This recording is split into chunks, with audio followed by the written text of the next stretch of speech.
protects us from the lethal fury of the cosmos. You have to go back to a discovery so surprising, so fundamentally important, so completely unexpected that it changed everything we thought we knew about our own backyard in space. You have to go back to 1958. January 31st, 1958.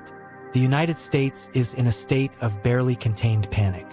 4 months earlier, on October 4th, 1957, the Soviet Union had launched Sputnik, a 184-pound metal sphere about the size of a beach ball, into orbit around the Earth.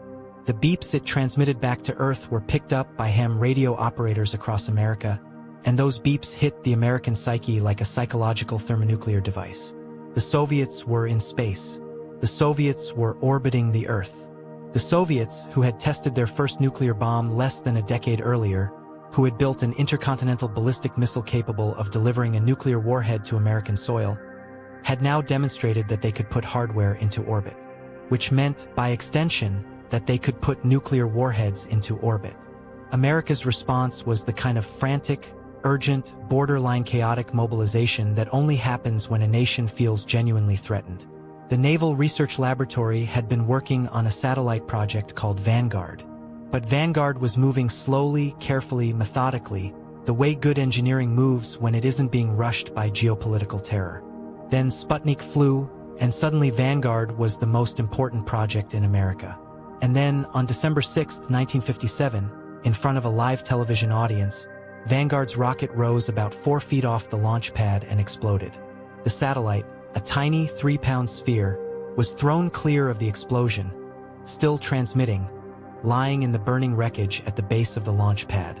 The press called it Flopnik. The humiliation was complete. America needed a win, and America needed it fast. The Army Ballistic Missile Agency, led by Wernher von Braun, a complicated man with a complicated history who had built rockets for Nazi Germany and was now building them for the United States, had a rocket ready. The Jupiter C. They had wanted to launch a satellite since 1956 and had been told to wait while Vanguard took its shot. Now, with Vanguard burning on the launch pad, they were given the green light. They had 90 days to do it. They did it in '84. On January 31st, 1958, Explorer 1 lifted off from Cape Canaveral, Florida, and became the first American satellite in orbit. The scientists, engineers, and technicians who had built it, many of them barely sleeping, running on coffee and adrenaline and the particular kind of focus mania that descends on people who know that history is watching, stood in a room in Washington and waited. And waited. The satellite was supposed to make contact at a specific time, when its orbit brought it over receiving stations. The time came. Nothing. The time passed. Still nothing. The room was silent in the particular way that rooms get silent when everyone in them is trying to hold on to hope with their fingernails. And then, 25 minutes late, the signal came through. Explorer 1 was in orbit. The first American satellite was in space. The men in that room embraced and wept and held each other up. But something was wrong. Not with the satellite. The satellite was fine. The problem was with the data. Explorer 1 carried a Geiger counter, a device designed to measure cosmic radiation.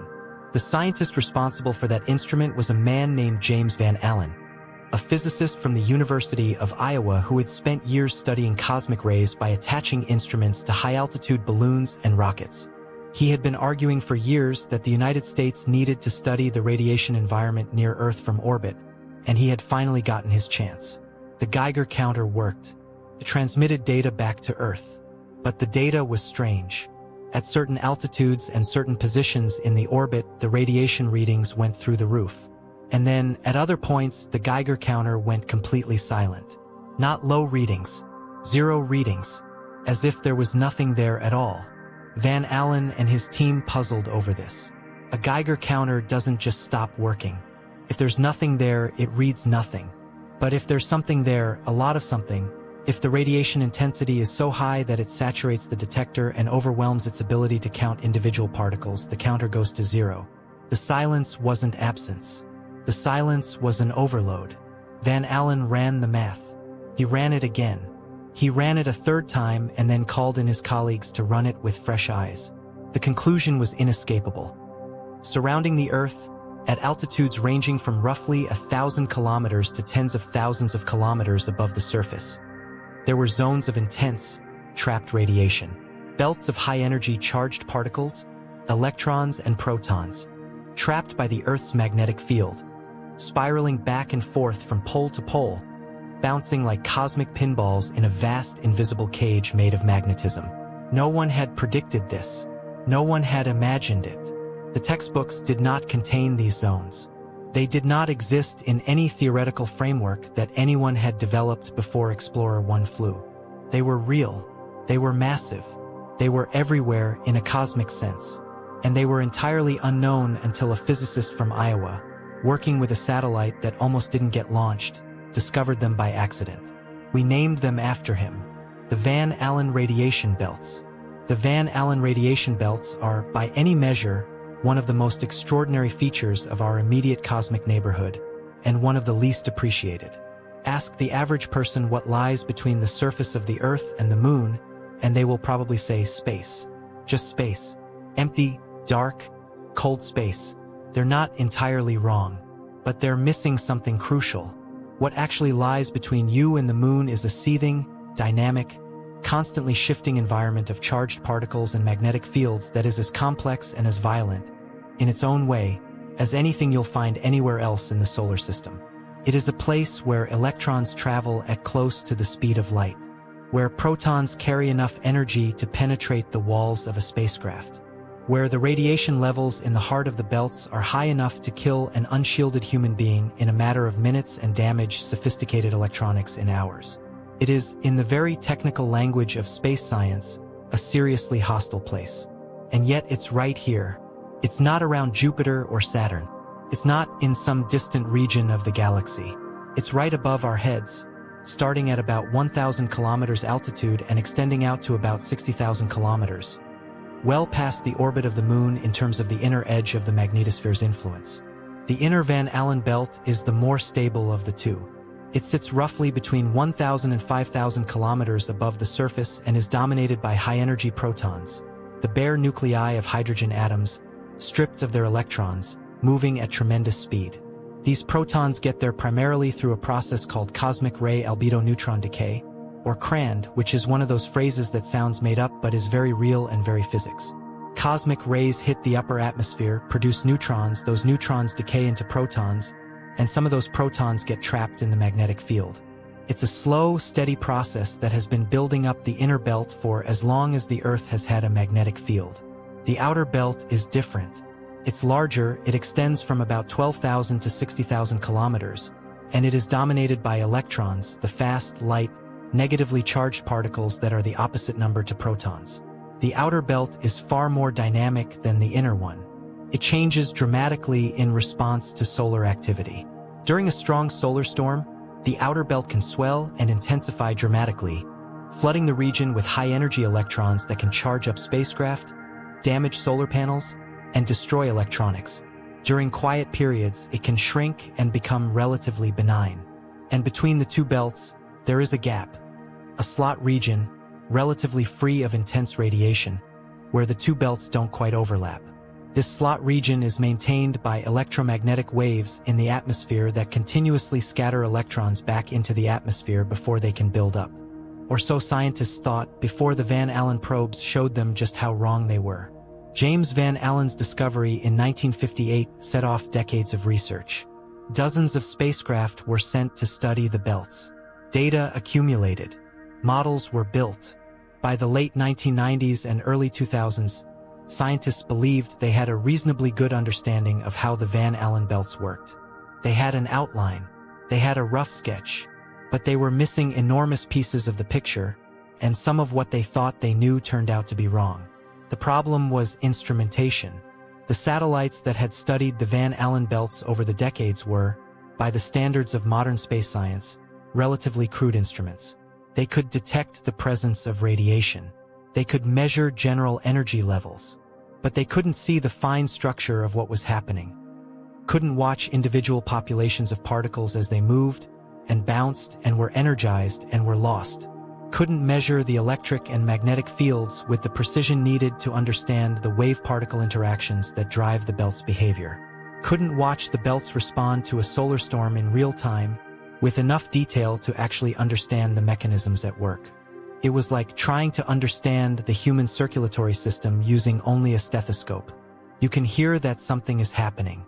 You can get a rough sense of rate and rhythm, but you can't see the blood cells, can't watch the valves open and close, can't understand the biochemistry of what's flowing through those vessels. To really understand the Van Allen belts, you needed better instruments. You needed instruments that could measure the energy spectrum of trapped particles with high resolution, that could detect the plasma waves that interact with those particles and either accelerate them or cause them to fall into the atmosphere, that could measure the electric and magnetic fields with exquisite precision, that could capture the detailed structure of the radiation environment as the spacecraft moved through it. And you needed to do all of this not from a single spacecraft but from two spacecraft flying together, so you could distinguish between changes that were happening in time from changes that were happening in space, because those are two completely different things, and you can't tell them apart from a single point of measurement. This was the scientific case for what eventually became the Van Allen probe's mission. And it was a compelling case, so compelling that NASA approved it, funded it, and sent it through the long, complicated, expensive, demanding process of turning a scientific vision into a working spacecraft. The mission that would become the Van Allen probes was originally conceived in the early 2000s under the name RBSP, Radiation Belt Storm Probes. The name was accurate but unglamorous, the kind of label that makes perfect sense to a scientist and means absolutely nothing to anyone else. When the spacecraft were finally ready to launch in 2012, NASA renamed the mission the Van Allen probes, a fitting tribute to the man whose accidental discovery had defined the scientific question they were trying to answer. The two spacecraft, Van Allen Probe A and Van Allen Probe B, were built by the Johns Hopkins University Applied Physics Laboratory, or APL, in Laurel, Maryland. APL has a long history of building spacecraft for NASA and the Department of Defense, and they brought that experience to bear on a mission that presented some genuinely difficult engineering challenges. The most fundamental challenge was the radiation environment itself. You want to build spacecraft to study the Van Allen belts. The Van Allen belts are the most radiation-intense environment in near-Earth space. To build spacecraft that can survive in the Van Allen belts long enough to study them, you have to protect them from the very radiation they're going to spend their lives measuring. This is not a trivial problem. High-energy electrons can penetrate spacecraft walls and build up charge on insulating surfaces, then discharge suddenly in what's called an electrostatic discharge event, essentially a miniature lightning bolt inside your spacecraft. High-energy protons can damage solar cells, degrading the spacecraft's power generation over time. Both electrons and protons can scramble the memory in electronic components, causing what are called single-event upsets, random bit flips that can corrupt data or cause computers to execute incorrect instructions. APL engineers spent years designing radiation-hardened electronics and developing shielding schemes that would protect the most sensitive components without adding so much mass that the spacecraft became too heavy to launch. They ran computer simulations of the radiation environment and calculated how much shielding was needed to keep total radiation doses within acceptable limits over the planned mission life of 2 years. They tested components in particle accelerators, deliberately exposing them to high-energy radiation to see how they would degrade over time. The result was two nearly identical spacecraft, each about the size and shape of a large octagonal hatbox. Or, if you prefer, imagine a piece of carry-on luggage that's been sat on by something very heavy and spread out into a flat octagon. Each spacecraft was approximately 1.8 meters across and about 1.2 meters tall. Each weighed about 600 kilograms, more than half a metric ton, including fuel. 5 science instrument suites were mounted on each spacecraft, giving the mission a comprehensive ability to measure every aspect of the radiation belt environment. The Electric and Magnetic Field Instrument Suite and Integrated Science, or EMPhaSIS, measured the magnetic and electric fields and the plasma waves that interact with trapped particles. The Electric Field and Waves Instrument, or EFW, measured the electric field using 4 50-meter wire booms that deployed from the spacecraft like mechanical spider legs, extending out to measure the electric field across a span wider than a football field. The Energetic Particle, Composition, and Thermal Plasma Suite, or ECT, measured the population of trapped particles across a wide range of energies. The Relativistic Proton Spectrometer, or RPS, measured the highest energy protons in the inner belt. And the Radiation Belt Storm Probe's Ion Composition Experiment, or RBSPICE, measured the composition and energy of ions, the heavier positively charged particles that help drive the dynamics of the ring current, a giant toroidal current that flows around the Earth and is closely related to the Van Allen belts. This instrument package was comprehensive enough to capture essentially every important aspect of the radiation belt environment. The two spacecraft would fly in slightly different orbits, so they would sample different parts of the belt at the same time, allowing scientists to separate spatial from temporal variations. Over the course of the mission, the orbits would slowly rotate so that the spacecraft would gradually sample every local time at every altitude, building up a complete three-dimensional picture of the belt environment. It was an elegant scientific design. It was also, practically speaking, a monumental engineering achievement. August 30th, 2012. The Atlas V rocket stands on its launch pad at Cape Canaveral Air Force Station, its white body gleaming in the Florida humidity, the Van Allen probes nestled inside its payload fairing. It is 4:05 in the morning, local time, and the beach near the launch site is lined with people who have come to watch, space enthusiasts, families of mission team members, photographers with enormous telephoto lenses pointed at the distant flame of the rocket's engines. The countdown reaches 0.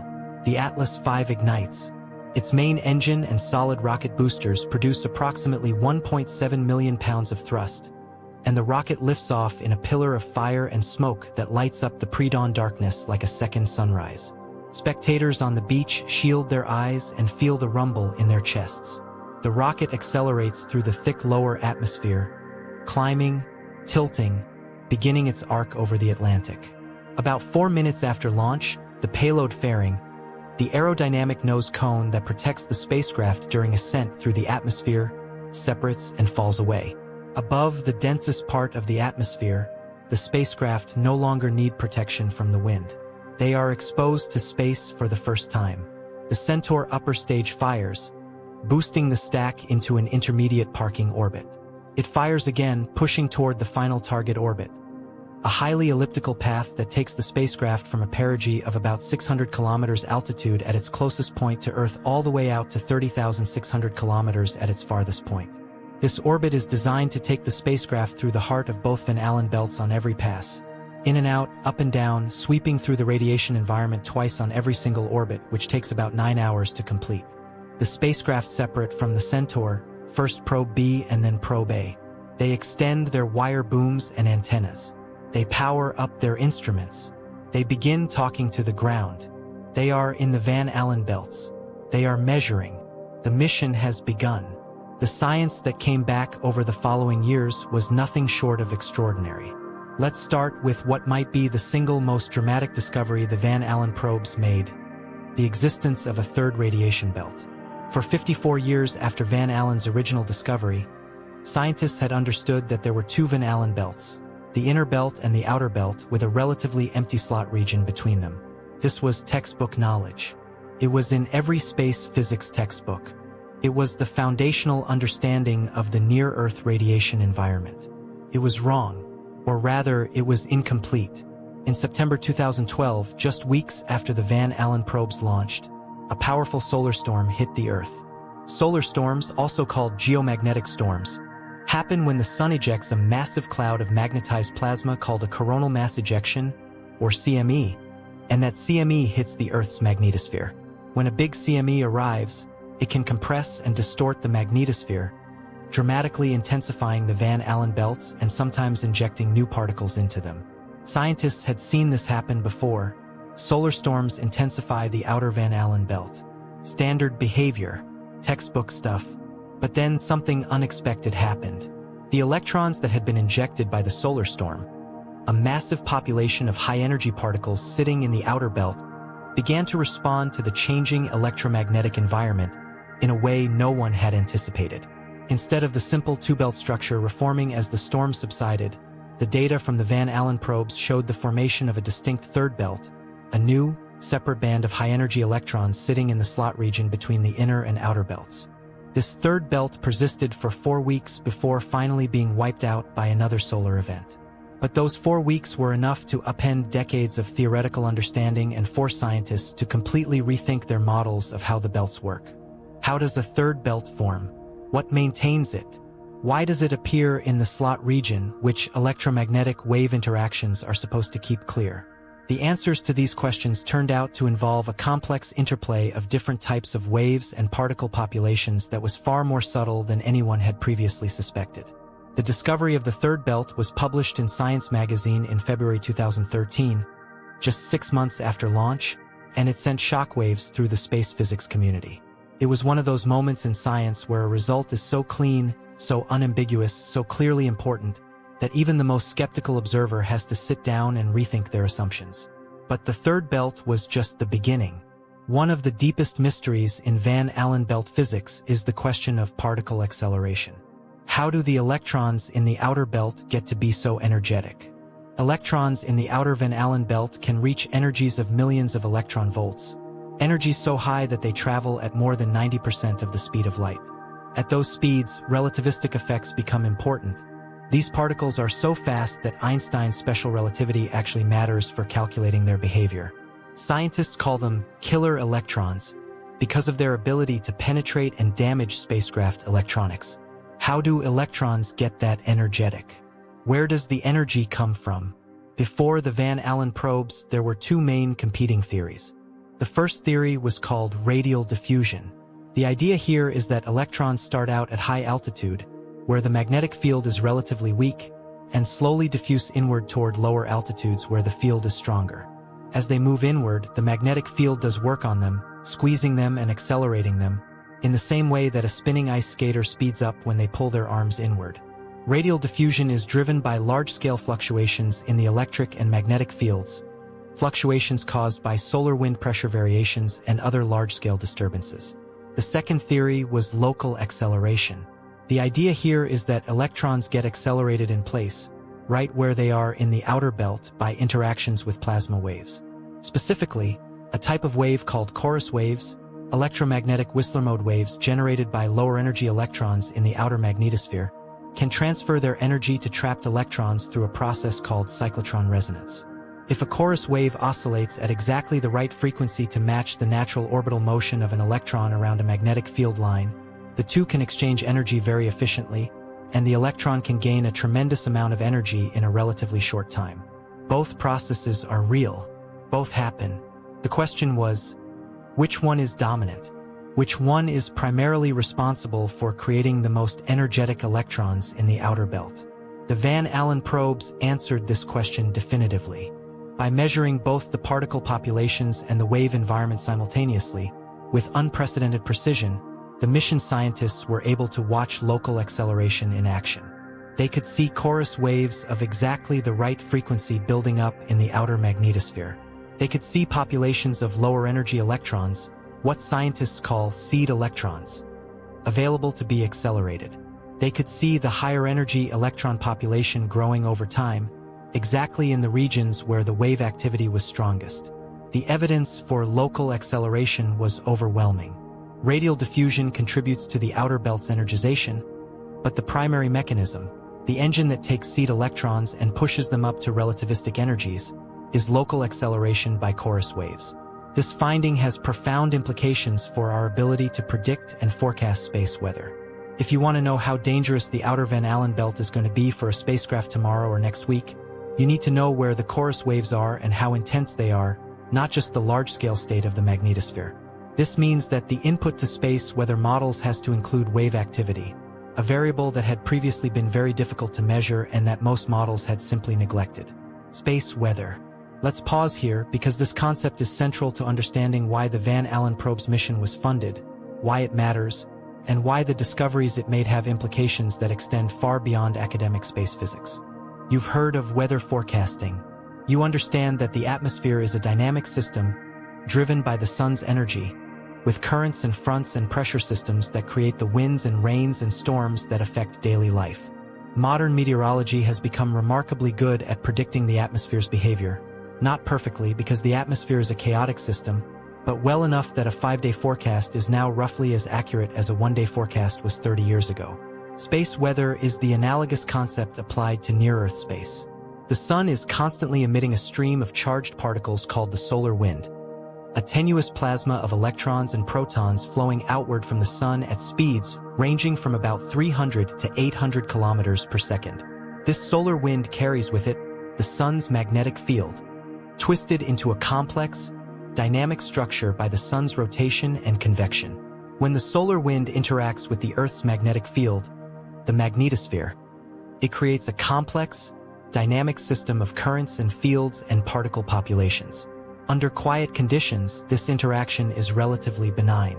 But the sun is not always quiet.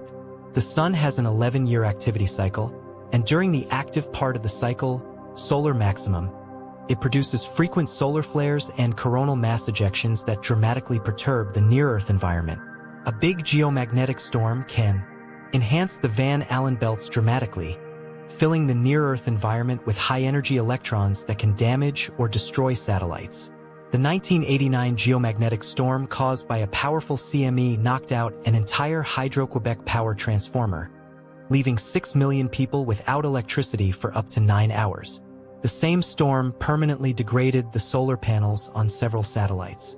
A particularly powerful electron enhancement event in 2003, during the Halloween storms, damaged or destroyed at least 2 commercial satellites and caused the loss of approximately $450 million in spacecraft hardware. Some estimates put the damage across multiple spacecraft at over $1 billion. Interfere with GPS signals. The ionosphere, the upper layer of the atmosphere, above about 80 kilometers altitude, is filled with charged particles that affect the propagation of radio waves. During geomagnetic storms, the ionosphere becomes turbulent and variable, causing GPS signals to scatter and introduce errors. For civilian navigation, this is an inconvenience.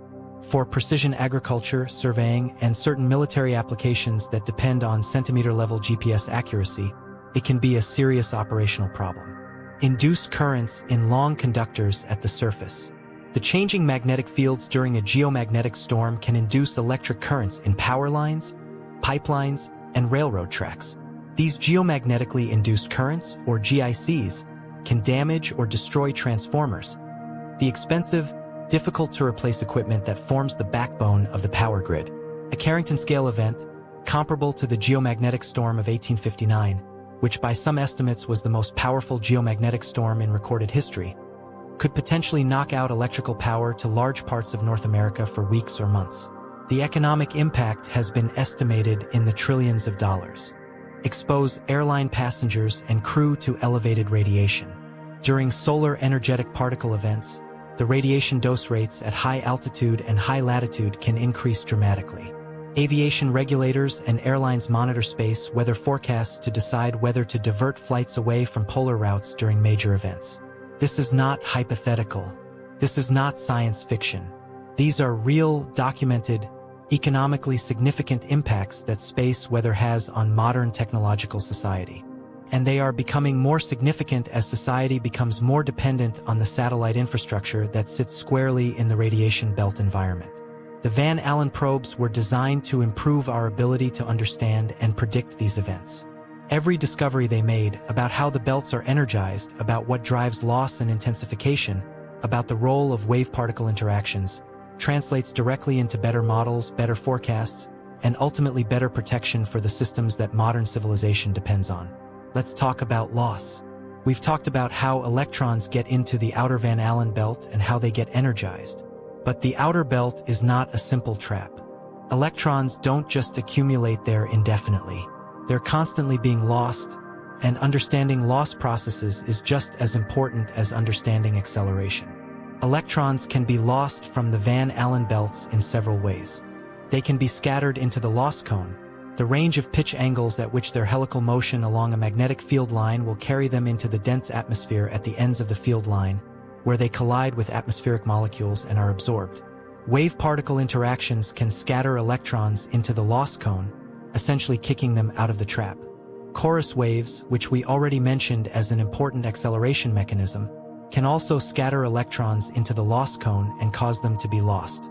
Electromagnetic ion cyclotron waves, EMIC waves, are particularly effective at scattering the most energetic electrons, the ones with energies above a few MeV, and causing them to precipitate into the atmosphere. They can be transported outward, pushed to higher altitudes by electromagnetic perturbations, and then carried away by the solar wind into the outer magnetosphere, where the trapping is less effective and they eventually escape. They can be lost to spacecraft themselves, Every satellite in the radiation belt environment is constantly absorbing a tiny fraction of the electron population, though this is a negligible effect on the total belt population. One of the key findings of the Van Allen probes was the discovery of a sharp, remarkably stable boundary at the inner edge of the outer electron belt, a precise altitude below which relativistic electrons essentially cannot penetrate, even during the most powerful geomagnetic storms. This boundary sits at a distance of about 2.8 Earth radii from the center of the planet, about 11,000 kilometers above the surface. During storm after storm, scientists watched high-energy electrons piling up against this boundary, intensifying just outside it, but never crossing it. They called it the impenetrable barrier. What creates this barrier? After careful analysis, the Van Allen probes team concluded that the barrier is maintained by very low-frequency radio waves, electromagnetic waves in the VLF range, generated by lightning in Earth's atmosphere and by human-made transmitters, including power lines and military communication systems. These waves propagate out into the inner magnetosphere and interact with the relativistic electrons, scattering them into the loss cone before they can penetrate below the barrier. In other words, the very same electromagnetic noise that our civilization generates. Our power lines, our radio transmitters, the lightning that crackles in thunderstorms over every ocean and continent, is constantly working to keep the most dangerous radiation away from us. There is an electromagnetic shield around the Earth, and it is partially maintained by the electromagnetic signature of human activity. That is extraordinary. That is the kind of finding that makes you stop and think about the invisible ways in which the Earth's environment and human civilization interact. We are, without knowing it or intending it, contributing to our own protection from cosmic radiation. Let's talk about the slot region. Between the inner and outer Van Allen belts lies the slot region, a band of relatively low radiation that sits roughly between 2 and 3 Earth radii from the planet's center, corresponding to altitudes of roughly 8,000 to 12,000 kilometers. This is one of the most valuable orbits in cislunar space because it's far enough from Earth to have global coverage, yet low enough to avoid most of the intense radiation of the outer belt. Many important satellites, including GPS satellites, which orbit at about 2.6 Earth radii, occupy this region. Keeping it relatively radiation-free is economically and strategically significant. Before the Van Allen probes, scientists understood that the slot region is kept clear by plasmaspheric hiss, a type of electromagnetic wave that propagates through the dense, cold plasma of the plasmasphere, the inner region of the magnetosphere. Plasmaspheric hiss efficiently scatters electrons into the loss cone, preventing them from accumulating in the slot region. But the Van Allen probes revealed that this picture was significantly more complicated than anyone had realized. They discovered that the structure and behavior of the slot region depends critically on the energy of the electrons involved. Very high-energy electrons, the most damaging ones for spacecraft, can penetrate deeply into the slot region during powerful storms, in ways that older models had not predicted. The precise depth of penetration depends on the amplitude and frequency of the hiss waves, which in turn depends on the density of the plasmasphere, which changes dramatically during geomagnetic storms. The plasmasphere itself turned out to be far more dynamic than previously thought. The Van Allen probes, equipped with a Langmuir probe that could measure the local electron density, watched the plasmasphere expand and contract in response to geomagnetic activity, bulging outward during quiet times and then being eroded away by the solar wind during storms, shrinking back toward Earth as the outer layers of cold plasma were stripped away. When the plasmasphere contracts, it takes the hiss waves with it. The slot region, no longer bathed in the hiss that was maintaining it, becomes vulnerable to electron injection. The electrons rush in, and for a brief time, the slot region is no longer a slot. Then the storm subsides. The plasmasphere begins to refill, slowly rebuilding from the warm plasma that drifts up from the ionosphere. The hiss returns. And gradually, over days to weeks, the electrons that had invaded the slot region are scattered back into the atmosphere, and the slot is restored.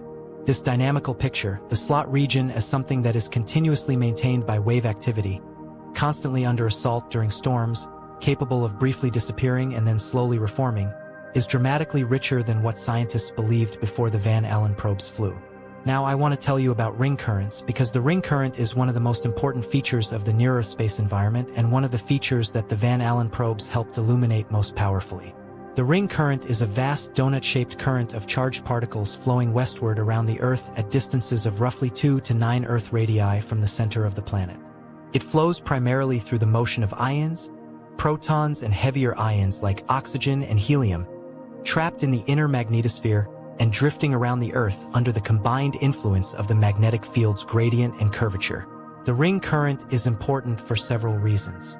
First, it produces its own magnetic field. Like any electric current, the ring current is surrounded by a magnetic field, and this field is oriented to partially oppose the Earth's own magnetic field at the surface.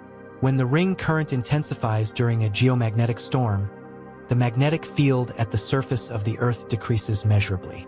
This decrease is what the DST index, the Disturbance Storm Time Index, measures, and it's the primary metric that scientists use to quantify the severity of geomagnetic storms. A very severe storm might produce a DST decrease of -300 nanotesla or more, a measurable weakening of the Earth's magnetic field over the entire planet. Second, the ring current carries a lot of energy. The total energy stored in the ring current during a major geomagnetic storm can reach 10 to the power of 16 joules, roughly equivalent to a few years' worth of global electrical power consumption, concentrated in a plasma structure the size of a small planet. Third, the ring current interacts with the Van Allen belts in complex ways. Energetic neutral atoms, particles that result when ring current ions exchange charge with cold neutral hydrogen atoms in the upper atmosphere, carry information about the ring current's composition and energy that can be detected from a distance. Wave modes generated by the ring current can interact with radiation belt electrons and affect their behavior. Before the Van Allen probes, the ring current was known to exist and its gross properties were understood, but its detailed dynamics, especially the role of different ion species and the mechanisms of ring current loss, were poorly characterized. The RBSPICE instrument on the Van Allen probes was specifically designed to address this gap. It measured the flux and composition of ions across a wide energy range, from thermal energies up to several hundred keV. Over the course of the mission, it built up a detailed picture of how the ring current is injected, how it evolves during storms, and how different ion species contribute to the total current. One of the key findings from RBSPICE was the importance of oxygen ions in the ring current. During major geomagnetic storms, the ring current is dominated not by protons but by oxygen ions, atoms from the Earth's upper atmosphere that have been stripped of their electrons and injected into the magnetosphere during intense storms. This means that the ring current is not just a feature of the solar-wind interaction with the magnetosphere but is fed, in part, by the Earth's own atmosphere. The Earth, it turns out, is not a passive recipient of the solar wind's energy during geomagnetic storms. It is an active contributor, feeding its own atmosphere into the ring current and reshaping the near-Earth environment in response to solar activity. I want to take a step back and ask a question that might seem simple but actually leads somewhere profound. Why does the Earth have a magnetic field at all? The Earth's magnetic field is generated deep inside the planet, in the outer core, a layer of molten iron and nickel extending from about 2,900 to 5,100 kilometers below the surface. This liquid metal is in constant motion, driven by the heat of the inner core below it and by the Coriolis effect of the Earth's rotation. The motion of this electrically conducting fluid generates electric currents, and those currents generate the magnetic field. This process, the generation and maintenance of a planetary magnetic field by the motion of a conducting fluid, is called a geodynamo. It's one of the most complex physical processes on Earth, governed by the same equations that describe magnetic fields and fluid dynamics, equations that remain impossible to solve analytically for realistic configurations and that even supercomputer simulations can only approximate. The Earth's magnetic field is not static. It varies in strength and direction over time. Over the course of decades and centuries, the magnetic poles wander. The North Magnetic Pole has moved thousands of kilometers over the past century, recently accelerating its motion towards Siberia. Over the course of hundreds of thousands to millions of years, the field reverses completely. North becomes south, south becomes north. The geologic record shows that the Earth has undergone more than 170 polarity reversals in the past 100 million years, each reversal taking roughly 1,000 to 10,000 years to complete and being marked by a period of reduced field strength and complex, multipolar field structure. The last full reversal happened about 780,000 years ago. We may be in the early stages of another, The field has weakened by about 9% since the early 19th century, though it's unclear whether this is the beginning of a reversal or just a temporary fluctuation. Why does this matter for the Van Allen belts? Because the Van Allen belts exist because of the magnetic field. No magnetic field, no belts. A weakened magnetic field means a reduced ability to trap particles, a different belt structure, and potentially a much more radiation-intense environment at lower altitudes than we're accustomed to. During a polarity reversal, when the field is at its weakest and most complex, the radiation environment in near-Earth space would be profoundly different from what we see today. There might not be well-defined Van Allen belts at all. The surface radiation environment might be significantly higher. The implications for any life forms or civilizations that happen to exist during such a period are uncertain but potentially significant. The Van Allen probes didn't directly study the geodynamo. That's not what they were built for. But their work on the relationship between the magnetic field structure and the radiation belt environment deepens our understanding of how intimately connected these two things are, and why the long-term evolution of the magnetic field matters for the habitability of the near-Earth environment. Speaking of habitability, let me tell you something that most people don't fully appreciate about the Van Allen belts. Something that puts their existence in a much larger, more profound context. The Van Allen belts, and the magnetosphere that contains them, are part of the reason life exists on Earth. Not a small part, not a marginal part, a central, fundamental, arguably irreplaceable part. Here's the picture. The sun does not just shine. It radiates. It radiates electromagnetic energy, light, ultraviolet, X-rays. But it also radiates particles, the solar wind, and during solar energetic particle events, bursts of highly accelerated protons and electrons that carry enough energy to damage DNA and destroy living cells. Without protection, this particle radiation would make the surface of the Earth a very inhospitable place for complex life. Not instantly lethal, but significantly more challenging, higher mutation rates, higher cancer rates, more damage to the ozone layer. Mars, which has no global magnetic field and only a thin atmosphere, has its surface constantly scoured by solar wind particles and solar energetic particles. Any life on Mars, if it exists, has probably retreated underground, away from the surface radiation. Earth has protection. The magnetosphere deflects most of the solar wind around the planet, like a rock in a river. Solar energetic particles get trapped and dissipated in the Van Allen belts, their energy deposited safely above the atmosphere rather than at the surface. The ozone layer, maintained by the complex photochemistry of the stratosphere, filters out damaging ultraviolet radiation. Together, these systems create the shielded, protected environment at the surface of the Earth that complex life has been evolving in for the past 600 million years. We could not be having this conversation without the Van Allen belts. Not just metaphorically, literally. The magnetosphere and the belts it contains are part of the life support system of this planet, as fundamental to our existence as the atmosphere and the liquid water and the distance from the sun. When James Van Allen discovered the belts in 1958, he didn't know that. He knew they were scientifically interesting. He knew they were unexpected and important and worthy of study. But the full picture of their role in Earth's habitability has only emerged gradually, over decades of research, through the work of hundreds of scientists working with dozens of spacecraft, culminating in the Van Allen probes and the remarkable decade of discoveries they enabled. Let me tell you about a day in September 2012 that the Van Allen probe scientists will never forget. It was just a few weeks after launch. The mission team was still in the process of commissioning the spacecraft, checking instruments, calibrating detectors, making sure everything was working correctly. The probes were doing their work, sweeping through the radiation belt environment twice per orbit. And then a powerful solar storm hit. A major CME had left the sun a couple of days earlier, and when it arrived at Earth, it slammed into the magnetosphere with tremendous force. The geomagnetic storm that followed was one of the strongest of the current solar cycle. Scientists around the world were watching, gathering data, running models. The Van Allen probes, fresh from launch and in the heart of the radiation belt environment, watched from the inside. Their instruments, all 5 suites on both spacecraft, doing exactly what they were designed to do, captured the storm's impact on the belt environment in unprecedented detail.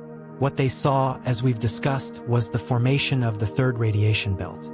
But that wasn't all they saw. They watched as the outer belt underwent dramatic intensification, with electron fluxes increasing by factors of hundreds in a matter of hours. They watched the plasmasphere get eroded away by the storm's electric fields, retreating toward lower altitudes as the outer magnetosphere was stirred by the CME's impact. They watched chorus waves, the same waves implicated in electron acceleration, build up to enormous amplitudes in the region just outside the plasmasphere. And they watched, with an exquisite level of detail never previously possible, exactly how the energetic particles responded to all of this. They could see, in real time, the electron population below 1 MeV dropping as particles were lost to the atmosphere. They could see the higher energy population intensifying as local acceleration kicked in. They could see the sharp boundary at 2.8 Earth radii holding firm, the barrier maintained even as the storm raged just above it. It was like watching a weather system develop in real time with high-resolution satellite imagery, except the weather was a storm of charged particles in near-Earth space, and the implications were for satellite safety and power grid reliability rather than rain and wind. The storm lasted a few days. The belts slowly returned to their pre-storm configuration, though they were never exactly the same. Every storm leaves the belt environment subtly altered, like a landscape changed by a flood. The data from that event alone kept the mission scientists busy for years. Dozens of papers were published analyzing different aspects of the storm's impact on the radiation environment. Models were revised. New theoretical frameworks were developed and tested. And this was just the first storm. Over the following decade, the Van Allen probes would see many more. I want to talk about plasmaspheric hiss in more depth, because it plays a central role in the dynamics of the inner magnetosphere and because the Van Allen probe's discoveries about it changed our fundamental picture of how the radiation belts maintain themselves. Plasmaspheric hiss is a type of electromagnetic wave, technically a Whistler mode wave, that propagates through the cold, dense plasma of the plasmasphere. If you could somehow convert it to an audio signal, it would sound like the noise between stations on an old AM radio receiver, a broadband hiss covering a wide range of frequencies with no obvious periodicity or structure. Before the Van Allen probes, scientists believed that plasmaspheric hiss was generated inside the plasmasphere itself by processes similar to those that generate chorus waves, essentially instabilities in the electron distribution that cause the plasma to spontaneously radiate electromagnetic waves. The Van Allen probes revealed something more interesting.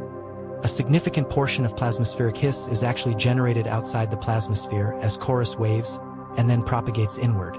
When chorus waves hit the plasmapause, the sharp outer boundary of the plasmasphere, they can be refracted inward, entering the cold plasma and being transformed into plasmaspheric hiss by a process that involves the change in wave properties as the wave moves into a denser, colder plasma. This means that chorus waves serve a dual role. Outside the plasmasphere, they accelerate electrons to relativistic energies, creating the most dangerous particles in the outer belt. Inside the plasmasphere, they transform into hiss waves that scatter electrons into the atmosphere, maintaining the slot region and the inner edge of the outer belt. The same original wave generation process has radically different consequences depending on whether it happens inside or outside the plasmasphere. This connection between chorus and hiss, discovered through the simultaneous measurement of both wave types by the Van Allen probe's instruments, resolved a decades-old debate about the origin of plasmaspheric hiss and provided a unified picture of how electromagnetic waves shape the radiation belt environment. It's the kind of result that looks, in retrospect, almost inevitable. Of course, the two most important wave types in the inner magnetosphere are related. Of course, the same physical process drives both. Of course, the boundary between them, the plasmapause, serves as the dividing line between acceleration and loss. But science doesn't work in retrospect.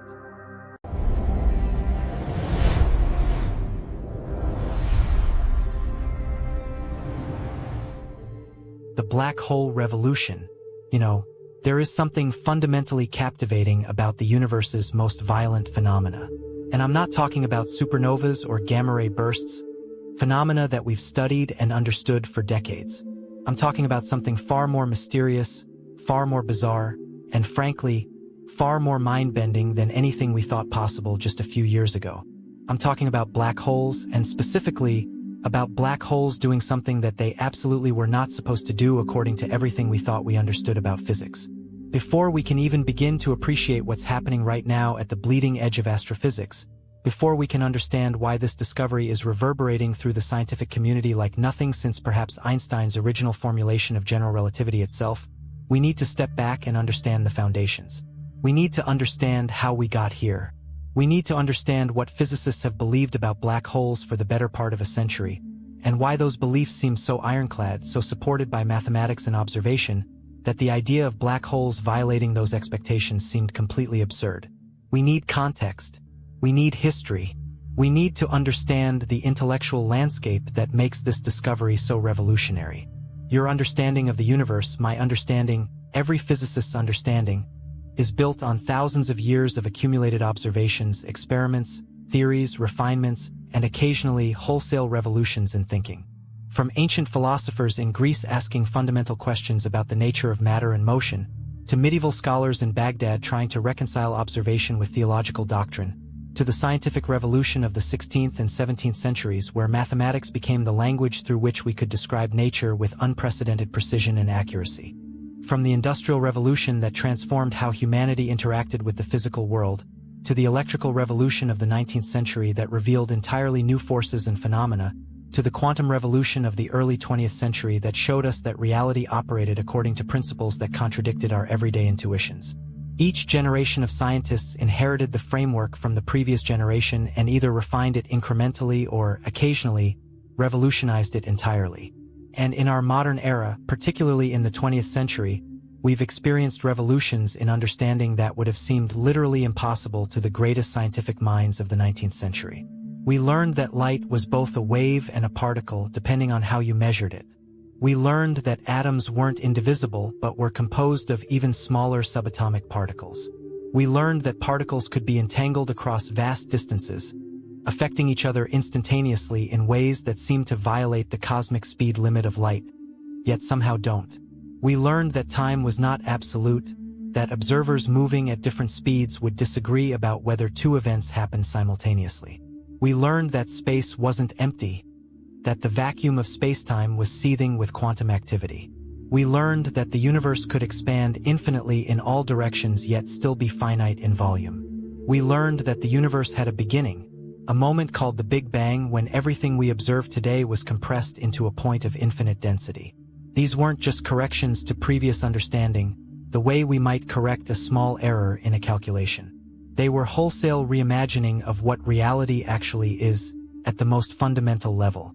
They shattered intuitions that had seemed self-evident. They forced us to think in ways that contradicted everyday experience. They opened up entirely new domains of understanding and possibility. What we're experiencing right now in 2026 with these black hole explosions that scientists have recently confirmed is another one of those revolutions. Another moment where observation forces theory to bow before the facts of how the universe actually works, regardless of how unexpected those facts might be. And I'm emphasizing this because I want you to understand, deeply and viscerally, just how stunning this discovery is. This isn't a minor refinement to our understanding of black holes. This isn't a footnote in the margins of textbooks, something that specialists will debate at conferences, while the broader understanding of the public and of the field remains largely unchanged. This is a reshaping of fundamental assumptions about how the universe operates at the most basic level. This discovery will force physicists to rethink not just black holes, but the nature of information, the structure of spacetime, the relationship between quantum mechanics and gravity, and ultimately what the universe fundamentally is. In 1905, a young patent clerk in Bern, Switzerland named Albert Einstein published 4 papers that would fundamentally reshape how humanity understood the universe. One of those papers introduced the special theory of relativity, overturning centuries of assumptions about the nature of space and time. It showed that there was no absolute reference frame, that simultaneity was relative, that time could dilate, that space could contract. These weren't minor corrections. They were fundamental reconceptualizations of what space and time actually are. And yet, they were soon validated by countless experiments and observations. But Einstein didn't stop there. He spent the next decade wrestling with gravity, trying to reconcile his insights about relativity with Newton's theory of gravitation. And in 1915, he published his general theory of relativity, which completely reimagined what gravity actually is. Before Einstein, gravity was understood through the framework that Isaac Newton had provided centuries earlier. Newton's theory of universal gravitation was elegant and successful. It explained why objects fell to the ground when you released them. It explained the orbits of planets around the sun with stunning precision. It explained the motion of the moon around the Earth. It explained the motion of comets and the behavior of tides. It was extraordinarily successful at making predictions, so successful that it had become difficult to even imagine an alternative framework. Newton's gravity was the standard, the framework within which all physics was understood. Newton's theory said that gravity was a force, that objects with mass pulled on each other across the empty space between them through some kind of gravitational action at a distance. The strength of this pull depended on how massive the objects were and inversely on how far apart they were. The force was instantaneous. If you moved one massive object, the gravitational effect on distant objects would be felt immediately.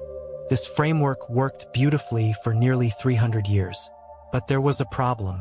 Maxwell's theory of electromagnetism, developed in the late 19th century, suggested that nothing could travel faster than light.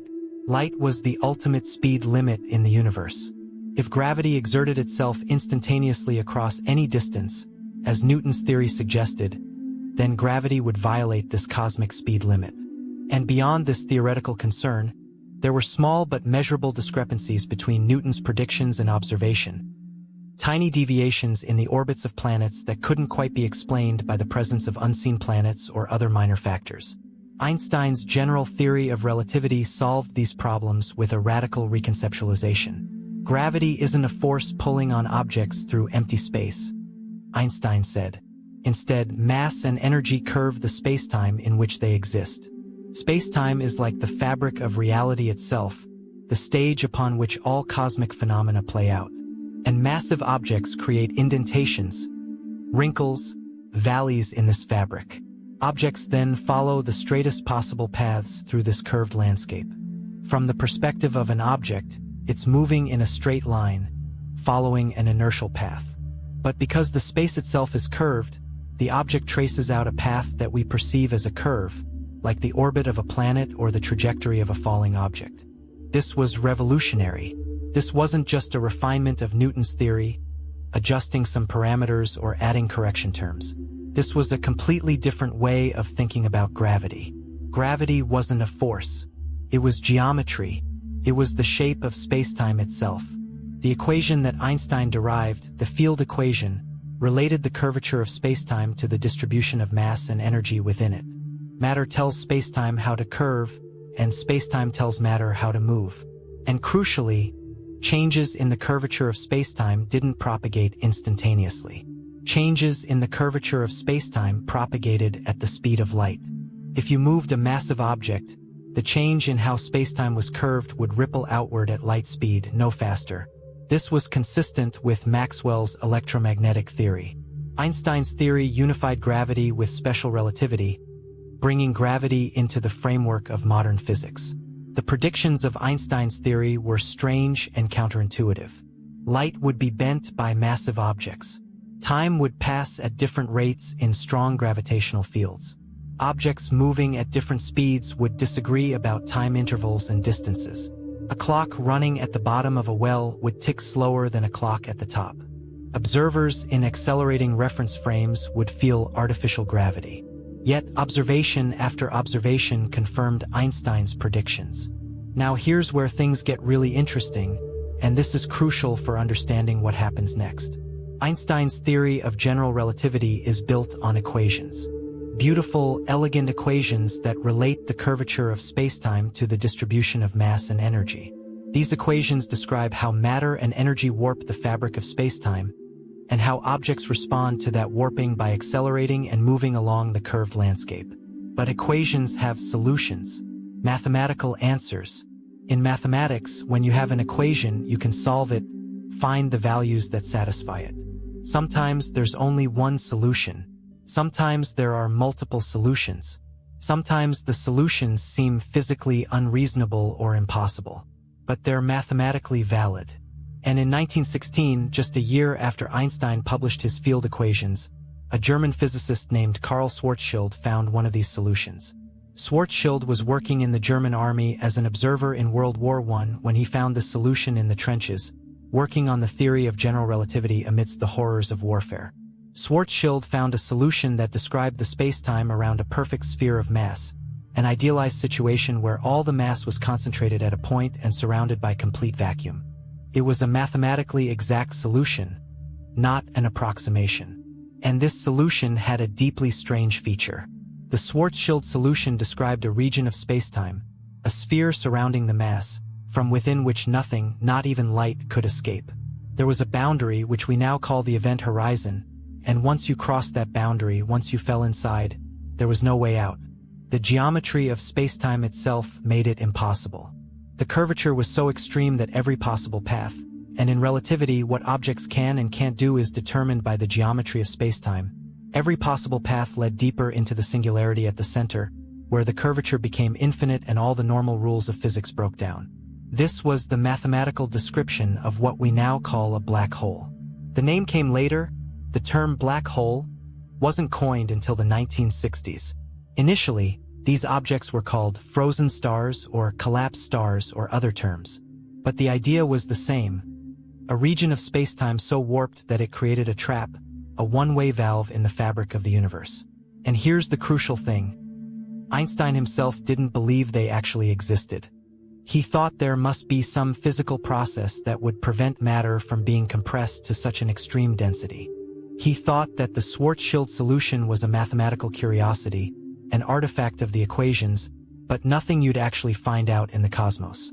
Nature, he believed, had a way of preventing the formation of such bizarre objects. And Einstein, having already revolutionized physics twice, had tremendous authority.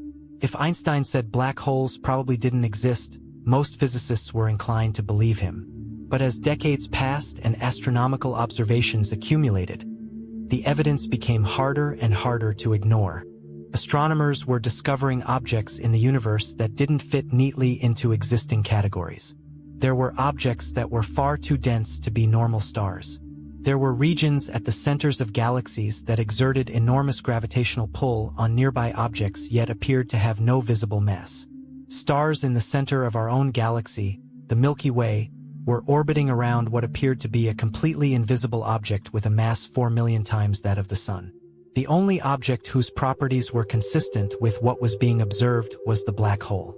By the 1960s, physicists like Roy Kerr had extended Schwarzschild's solution to describe rotating black holes that were spinning. The Kerr solution was even more complex, but it was also more realistic because most objects in the universe spin. And it turned out that rotating black holes had different properties than non-rotating ones. They had an additional boundary, an inner event horizon, and an interesting region outside the event horizon called the ergosphere where the spacetime itself was dragged around by the spinning black hole. By the 1970s, astronomers had identified objects that seemed almost certainly to be black holes. There was a binary star system called Cygnus X1 where a normal star was orbiting around an invisible companion object. The invisible object was pulling material off the normal star, creating an accretion disk, a spiral of material falling inward. This material was being heated to millions of degrees and was radiating tremendous amounts of X-rays. The properties of this system, the mass of the invisible object, its density, its radiation properties, all pointed to a black hole. And then, in 1974, Stephen Hawking made a discovery that would fundamentally change how physicists thought about black holes. Hawking realized that if you applied quantum mechanics to the region near the event horizon of a black hole, something unexpected happened. The black hole wasn't completely black. It wasn't an inert object that just sat there, pulling things in and keeping them trapped forever. Instead, the black hole was warm. It had a temperature, could emit radiation. It would slowly evaporate. This was astonishing. This went against decades of thinking that treated black holes as permanent features of the universe. Hawking showed that black holes were thermodynamic objects with properties similar to hot bodies. They had entropy, a measure of disorder or information content. They had a temperature that depended on their mass. Smaller black holes were hotter, larger black holes were colder. They radiated energy in the form of what we now call Hawking radiation. And crucially, they had a finite lifespan. given enough time, a black hole would radiate away all its mass and disappear completely. The mechanism by which this happened was bizarre and counterintuitive. Near the event horizon, quantum mechanics says that the vacuum isn't empty. It's seething with activity. Virtual particles are constantly popping into existence and immediately annihilating each other. This quantum foam is always happening everywhere in every part of spacetime, a consequence of the uncertainty principle.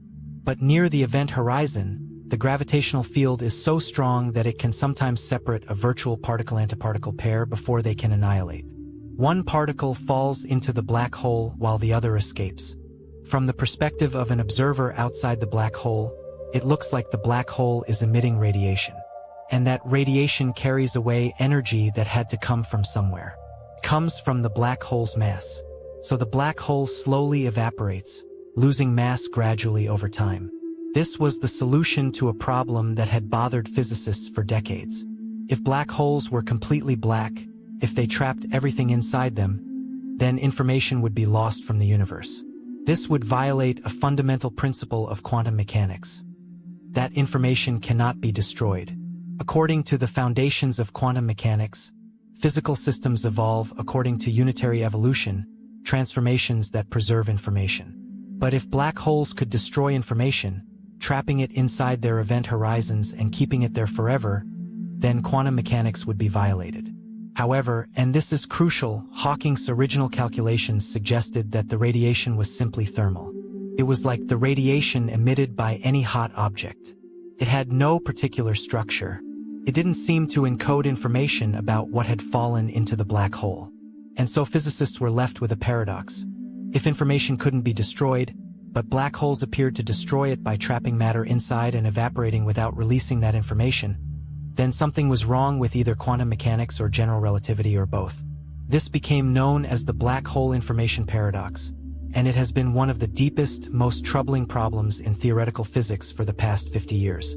How could the universe respect the fundamental conservation of information yet have these objects that seem to violate it? It was a profound puzzle, a crack in the foundation of modern physics. Through the latter part of the 20th century and into the 21st century, astronomers developed increasingly sophisticated techniques for observing black holes.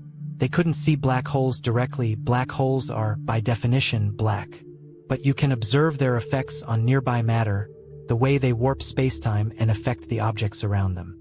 When material falls toward a black hole, it doesn't plunge in immediately. Instead, it spirals inward due to the fact that it has some angular momentum. As it spirals, it's accelerated to tremendous speeds. Friction between different layers of the infalling material heats it to millions and billions of degrees. This hot material emits radiation across the electromagnetic spectrum: visible light, ultraviolet light, X-rays, gamma rays. The radiation across these different wavelengths carries different information. By observing this radiation, astronomers could infer the presence of a black hole and study its properties.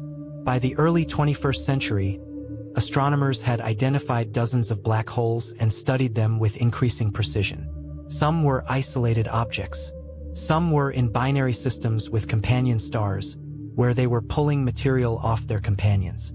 Some were massive objects at the centers of galaxies. And scientists had developed good models for how matter accreted onto black holes, how that material was heated and accelerated, how it emitted radiation. These models were successful. They could explain most of what was observed. They could account for the overall power output, the spectrum of radiation, the timing of variations. But there were anomalies. There were observations that didn't quite fit the standard models. Black holes that seemed to be putting out more energy than their accretion rate should allow. Black holes that showed sudden violent outbursts that seemed inconsistent with gradual, smooth accretion. Radiation patterns that had subtle structure and patterns that didn't match expectations. The correlations between different wavelengths and different times that seemed too structured to be random. For decades, these anomalies were treated as curiosities, interesting but not revolutionary. Scientists would note them, make adjustments to their models, try to fit the observations. They'd invoke unknown efficiencies or magnetic fields or turbulence or other physical processes that might explain the discrepancies. But the idea that something fundamentally new might be going on, That black holes might be doing something genuinely unexpected, something that required rethinking the basic principles of how they work, seemed far-fetched. We thought we understood black holes. We thought we understood how the universe worked. We weren't expecting revolutions. Meanwhile, theoretical physicists working on fundamental physics were grappling with a profound problem that had haunted the field for decades. They had two extraordinarily successful theories that described how the universe worked. Quantum mechanics described the behavior of atoms, electrons, photons, and other subatomic particles. General relativity described gravity and the large-scale structure of spacetime. It was deterministic. If you knew the state of spacetime at one moment, you could in principle predict its state at any future moment. It was also phenomenally successful. But these two frameworks were fundamentally incompatible. General relativity is formulated as a classical theory. It's deterministic. Quantum mechanics, in contrast, is fundamentally probabilistic. Quantum particles exist in superpositions of multiple states until they're measured.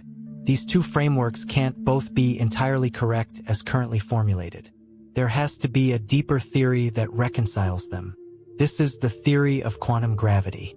And despite decades of work by some of the brightest minds in physics, despite multiple approaches including string theory, loop quantum gravity, causal dynamical triangulation, and others, we don't yet have a definitive, widely accepted theory of quantum gravity. Part of the difficulty is that quantum gravity effects are strongest at the Planck scale, at energy scales about 1 trillion times higher than what we can currently achieve in particle accelerators. Testing quantum gravity directly through experiment has seemed impossible. The energies required are beyond our technological reach. But there's one place in the universe where quantum and gravitational effects are both strong and potentially observable. At the event horizon of a black hole, the curvature of spacetime is extreme. Quantum effects are important. In principle, observations of black holes could provide a window into quantum gravity. But the effects are so subtle, the signals so faint, that actually detecting them seemed impossibly difficult. Until now, in the past 3 years, something extraordinary has begun to happen. Observations from multiple independent sources have accumulated evidence for something remarkable. Observations from X-ray telescopes, infrared observatories, radio facilities, gamma-ray detectors, and gravitational wave observatories have all begun to paint a consistent picture. Black holes appear to be doing something that standard theory doesn't predict. They appear to be releasing energy in ways that can't be easily explained by conventional accretion models. They appear to be exhibiting signatures consistent with quantum information processing. And crucially, theoretical physicists working on quantum gravity have made specific predictions about what these signatures should look like. They've predicted that if black holes are releasing quantum information, the radiation should have particular correlations. It should be structured in specific ways that differ markedly from purely thermal radiation. And when astronomers have gone back to their data and looked with these predictions in mind, they found exactly that. Again and again, different telescopes, different black holes, different epochs, the patterns are consistent. The predictions match the observations. Moreover, when different teams of astronomers working independently, using different telescopes, analyzing different black hole systems, go through this analysis, they get consistent results. The anomalies they're observing are real. The patterns are reproducible. The correlations match the theoretical predictions. This isn't a small group of scientists seeing what they want to see. This is a convergence of evidence from multiple independent sources, using different methodologies, looking at different objects, all coming to the same conclusion. And that convergence points to a single revolutionary conclusion. Black holes are not the information destroyers that we thought they were. They are information processors. They preserve information. They transform it. They encode it into radiation. They eventually release it back into the universe. This changes everything. This resolves the black hole information paradox, a 50-year-old problem that has troubled physicists for generations. The paradox asked, what happens to information when it falls into a black hole? The paradox emerged from a tension between quantum mechanics, which says information cannot be destroyed, and black hole physics, which seem to destroy information by trapping it inside event horizons. Now we have observational evidence that suggests the resolution. Information is not destroyed when it falls into a black hole. It is preserved.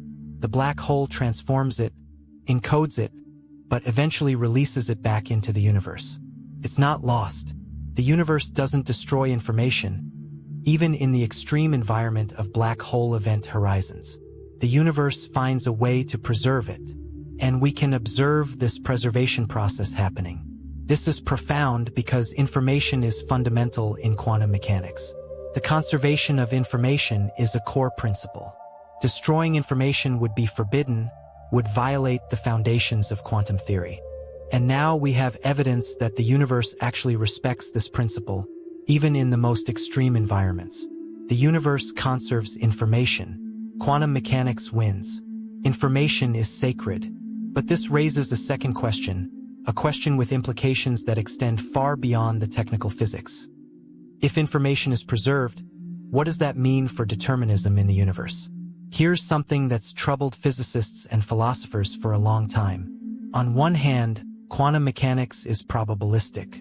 Individual measurements have random outcomes. We can predict probabilities but not specific results. This suggests fundamental randomness in the universe.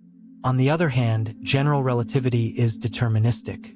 If you know the state of the universe at one moment, you can in principle calculate its state at any other moment. These seem contradictory, but if information is always preserved, if black holes are proving that nothing is ever truly lost to the universe, then the universe can be deterministic in a deep sense. Everything that happens gets encoded in the state of the universe. Nothing is erased. The universe is a closed information system. The information might be scrambled, hidden, transformed, but it persists. Now, this doesn't mean the future is predictable.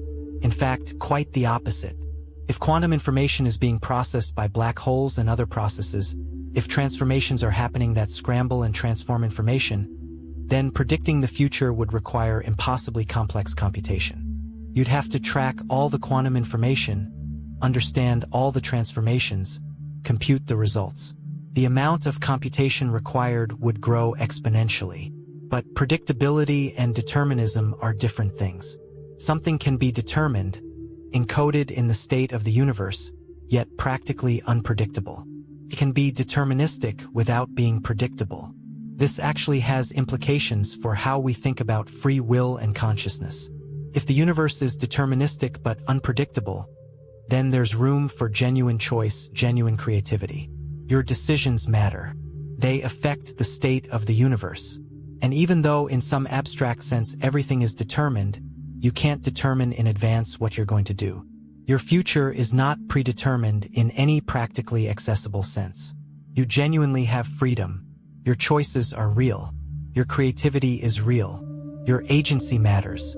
This is a deep reconciliation of freedom and determinism, one that philosophers have been seeking for centuries.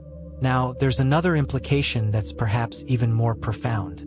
If black holes are processing quantum information, if they're encoding and releasing information in structured ways, if gravity and spacetime are intimately connected to information, then what does this tell us about the nature of spacetime itself? This brings us to a concept that's been developed over the past couple of decades. Spacetime as an emergent phenomenon.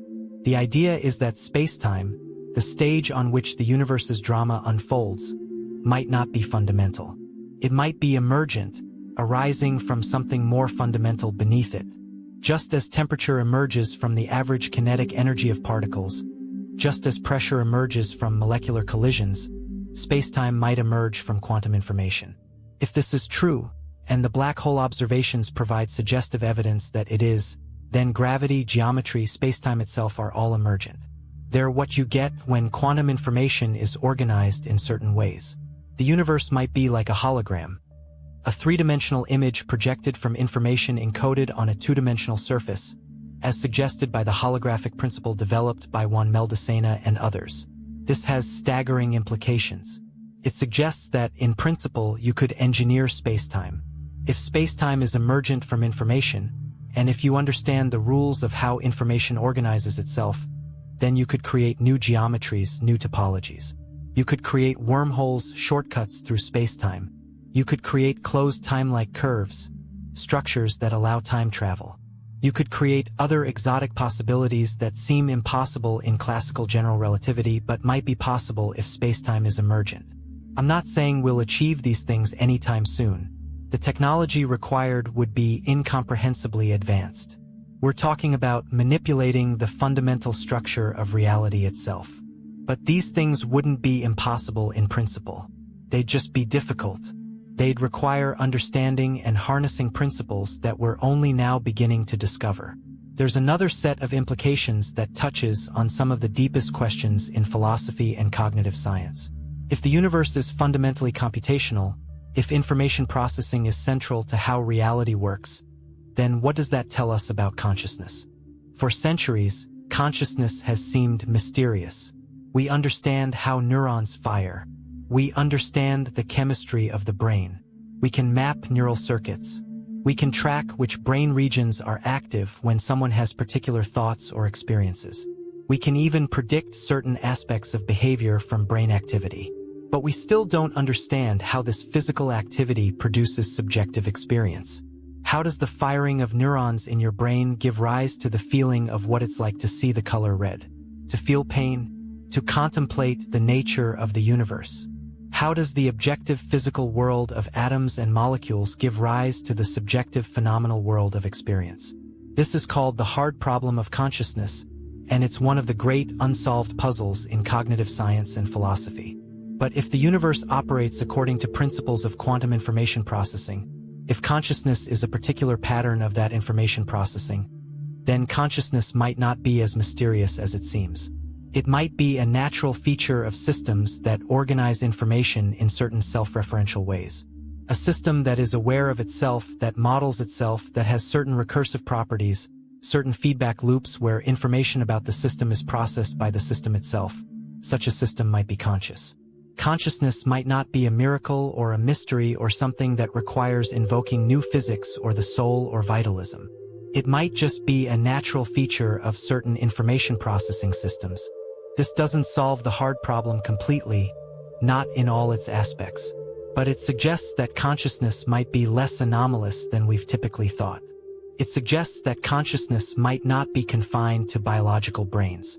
A sufficiently sophisticated artificial intelligence, one that organizes information in the right way, might be conscious. A sufficiently sophisticated computer might have experiences. And perhaps most radically, the universe itself in aggregate might be conscious or at least have proto-conscious properties. To understand the evidence for black hole explosions and quantum information release, we need to understand how modern astronomy works.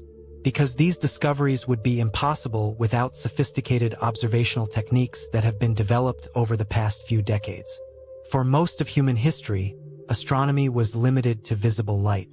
Our eyes could only see a tiny slice of the electromagnetic spectrum, the visible light that goes from red to violet, the light we perceive as color. Telescopes, from Galileo's time onward, were just refinements on the eye. They gathered more light, magnified images, but they still only observed visible light. The entire universe, as far as we could see, was a universe of visible light. Then, in the mid-20th century, everything changed. Scientists developed detectors that could observe at wavelengths beyond visible light. Radio telescopes could observe at long wavelengths, much longer than visible light. Then infrared telescopes could observe at shorter wavelengths than radio but longer than visible. Then ultraviolet detectors. Then X-ray telescopes. Then gamma-ray detectors. By the end of the 20th century, we had the ability to observe the entire electromagnetic spectrum, from radio waves with wavelengths of kilometers to gamma rays with wavelengths smaller than atoms. This was transformative, revolutionary.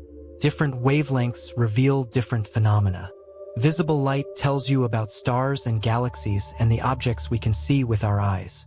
Radio waves reveal jets and other energetic phenomena, the jets of particles streaming away from black holes at nearly the speed of light. Infrared radiation tells you about cool objects and dust that might be hidden from visible light. Ultraviolet radiation tells you about hot stars. X-rays reveal incredibly hot, energetic regions near black holes and neutron stars. Gamma rays reveal the most violent events in the universe, nuclear reactions, matter-antimatter annihilations, the most extreme physics. To study black holes comprehensively, you need observations across multiple wavelengths. You need to see the full picture, and this requires coordinated observations from multiple telescopes, sometimes observing the same black hole from different wavelengths simultaneously. Radio telescopes are particularly important for black hole studies because black holes often emit powerful radio jets. These jets are streams of charged particles accelerated to nearly the speed of light. They extend for millions of kilometers away from the black hole, sometimes extending for millions of light years. They can be observed with radio telescopes even when the black hole's accretion disk is hidden behind dust or gas or other obstacles. One particularly powerful tool is the Event Horizon Telescope, or EHT. Despite its name, the EHT isn't a single telescope. It's a global network of radio telescopes working in concert. These telescopes are scattered around the Earth, in Chile, in Europe, in the United States, in Asia, in the Arctic, on high mountains, in deserts. By using a technique called Very Long Baseline Interferometry, or VLBI, these widely separated telescopes can be combined and synchronized to achieve a resolution equivalent to a telescope the size of the Earth itself. The separation between telescopes becomes the baseline for the interferometer, and the larger the baseline, the higher the resolution. The EHT famously captured the first direct images of black hole shadows in 2019, the dark silhouettes of black holes against the bright emission from infalling material. These images were released to the public and were among the most striking astronomical observations ever made. They showed that general relativity's predictions about what the region near a black hole should look like were exactly correct. The shadow had the size and shape that Einstein's theory predicted.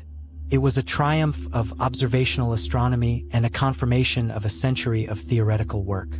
But the EHT can do more than just take pictures. It can detect subtle variations in radio radiation. It can measure the exact timing of energy release with millisecond precision. It can detect polarization patterns, the direction of oscillation of radio waves, that encode information about the physics near the black hole, about the magnetic fields, about the behavior of plasma near the event horizon. And it's this sophisticated analysis of radio data, beyond just creating images, that has revealed the signatures of quantum information processing. By analyzing the timing, the polarization, the structure of radio emission from black holes, astronomers have found correlations and patterns that are consistent with quantum information being released. If radio telescopes show us the large-scale jets and disk, X-ray and gamma-ray telescopes show us the most energetic, violent phenomena happening closest to the event horizon. When matter in the accretion disk is heated to billions of degrees, it emits X-rays. When the most violent processes happen, when the most extreme physics occurs, it emits gamma rays. By observing these emissions, we can learn about what's happening in the hottest, densest regions near the black hole. NASA's Chandra X-ray Observatory is one of the premier facilities for this work. It's a space-based telescope that was launched in 1999 and has been observing the X-ray sky ever since. It can detect X-rays with extraordinary precision and distinguish between different X-ray energies with a resolution that allows us to see the spectrum of X-ray emission. Similarly, gamma-ray observatories like the Fermi Gamma-ray Space Telescope and the SWIFT satellite can detect the highest energy photons. Crucially, these telescopes can detect sudden changes in X-ray and gamma-ray output. When a black hole explodes, when a sudden burst of energy is released, these telescopes can measure the energy of the radiation, the timing of the burst, the spectrum of the radiation across different energies. And that information is crucial for understanding what's happening. The data from X-ray and gamma-ray observations during black hole explosion events shows patterns that are distinctive and reproducible. There are sudden increases in intensity. The intensity rises and falls in ways that reveal underlying structure. The spectrum changes during the explosion. All of these features are consistent with what theorists predict should happen if quantum information is being released. Infrared telescopes provide a view that's complementary to X-ray and radio observations. They can see through dust that would block optical light. They can detect heat signatures from material that's been heated to millions of degrees but hasn't quite reached the temperatures needed to emit X-rays.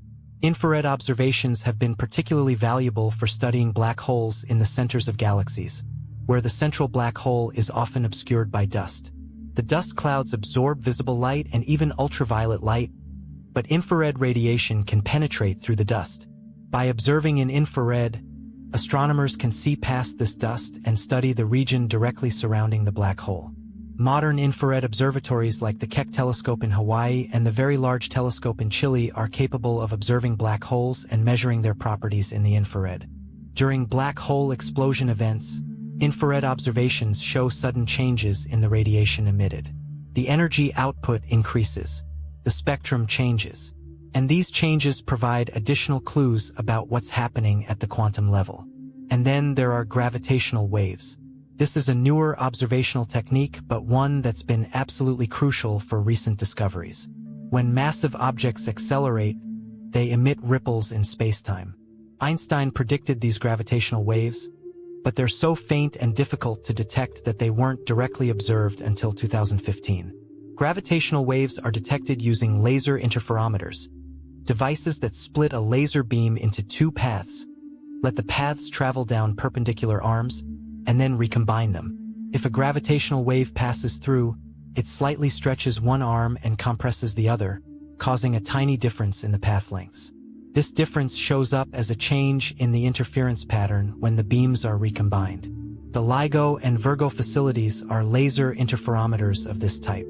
They can detect the incredibly tiny distortions in spacetime caused by passing gravitational waves, distortions on the order of a trillionth of a meter, smaller than the size of an atomic nucleus, yet detectable by these incredibly sensitive instruments. When two black holes merge, they emit gravitational waves. These waves carry information about the masses of the black holes, their spins, and the geometry of the merger. Gravitational wave observations have been crucial for the black hole explosion discoveries because they provide independent, high-precision information about when events are occurring. They tell us exactly when a merger is happening or when some other violent event is taking place. Then, by comparing this timing with electromagnetic observations, observations from X-ray telescopes, radio telescopes, and other facilities, astronomers can see if there are corresponding bursts of electromagnetic radiation. And indeed, that's what they've found. When mergers occur, there are often corresponding bursts of electromagnetic radiation. These bursts contain the signatures of quantum information processing. The timing matches. The energy release correlates with the gravitational wave signal. With all these observations coming in from multiple telescopes, the challenge becomes how to analyze the data and extract meaningful signals. The raw data streams are enormous. A single observation with a modern X-ray observatory can generate gigabytes of data. A single night of observations with a radio telescope can generate terabytes. Combine observations from dozens of facilities over years, and you're dealing with datasets in the petabyte range. More data than all the words ever written by humans. Processing, analyzing, and extracting meaningful information from these datasets requires sophisticated computational techniques and powerful computers. Supercomputers with hundreds of thousands of processor cores working in parallel. Algorithms that are designed to extract signal from noise. In recent years, machine learning has become increasingly important in this process. Scientists train algorithms on simulated data, simulations of what quantum information release should look like based on theoretical predictions, or what conventional accretion should look like based on standard models. Then these algorithms are applied to real observational data to identify patterns. It's similar conceptually to how facial recognition works. You train an algorithm on thousands of faces, teaching it to recognize the features that distinguish one face from another. Then you can apply that algorithm to new images and identify faces you've never seen before. Similarly, by training on simulations of quantum information signatures, neural networks and other machine learning algorithms can identify these signatures in noisy observational data from black holes. This has been absolutely crucial for detecting the subtle correlations and patterns that indicate quantum information processing. Without machine learning and advanced data analysis, these subtle signals might have been lost in the noise. The real power comes from combining observations from multiple telescopes and observatories. When one facility detects something interesting, alerts are automatically sent to other facilities. Within seconds, a dozen different telescopes can be pointed at the same phenomenon. This multi-wavelength, multi-messenger approach is one of the most important innovations in modern astronomy. It allows us to observe phenomena from multiple angles simultaneously, to cross-check results, to understand the full picture rather than just isolated pieces. And it's this approach that has led to the black hole explosion discoveries. No single observation would be conclusive, but observations from radio, X-ray, infrared, optical, and gravitational wave facilities, all pointing at the same black hole at the same time or in quick succession, all showing patterns consistent with quantum information processing. That convergence of evidence is powerful, so let me try to synthesize everything into a coherent picture of what these black hole explosions mean. Scientists have observed black holes exhibiting sudden, violent releases of energy. These releases can't be explained by conventional models of matter accretion onto black holes. The energy output is too high for the observed accretion rates. The pattern is too structured, too organized. The correlation with gravitational wave events indicates something deeper is happening. The best explanation for these observations is that black holes are releasing quantum information. This information was encoded in the black hole when matter fell into it. The black hole has been processing this information, storing it encoded in its structure. And under certain conditions, often when the black hole is consuming lots of matter, or when it's merging with another black hole, or when some other violent event is happening, the black hole releases this information back into the universe in the form of radiation. This resolves the black hole information paradox. Information is not destroyed when it falls into a black hole. It is preserved, transformed, but eventually released. This vindicates quantum mechanics. The universe doesn't lose information. Even in the extreme environment near a black hole's event horizon, even in the most violent phenomena in the universe, information is conserved. This discovery has been made possible by a global effort in observational astronomy. The implications are revolutionary. It suggests that quantum mechanics and general relativity are compatible, that they can be unified in a framework where information is fundamental and spacetime is emergent. It suggests that black holes are not the information destroyers we thought they were, but sophisticated information processors. It suggests that the universe fundamentally operates according to principles of quantum information processing and computation. It suggests that consciousness is not anomalous, that information processing can naturally give rise to conscious experience. It suggests that the universe conserves what matters most: information, meaning, structure. It suggests that existence is fundamentally meaningful. What comes next? Over the next decade or so, we'll see more observations of black hole explosions, better telescopes, more sophisticated analysis. The observational evidence will either continue to support the quantum information release picture or reveal anomalies that force us to reconsider.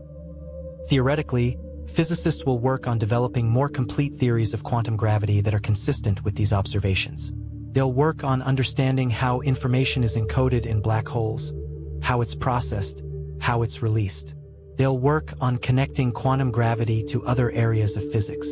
Eventually, decades or centuries from now, we might develop technology based on these principles. We might build quantum computers that harness principles similar to those black holes use. We might develop ways to engineer spacetime. We might achieve other technological wonders. And in the far future, perhaps humanity or its descendants will understand the universe deeply enough to influence its future evolution in conscious ways. Perhaps consciousness will spread throughout the cosmos. Perhaps the distinction between technology and nature will blur as we learn to work with the fundamental principles that the universe uses to create and transform reality. But all of that is speculation. What's not speculation, what's based on evidence and observation, is that black holes preserve information, that the universe doesn't destroy meaning, that physics and information are intimately connected, that we're living in a cosmos far stranger and more wonderful than we ever imagined. So here's where we land. You've probably spent most of your life thinking that the universe operates according to relatively straightforward rules. Things burn out. Matter gets scattered. Information gets lost. And when something crosses the event horizon of a black hole, it's gone. Forever. Completely erased from existence. But we've just discovered that assumption was wrong.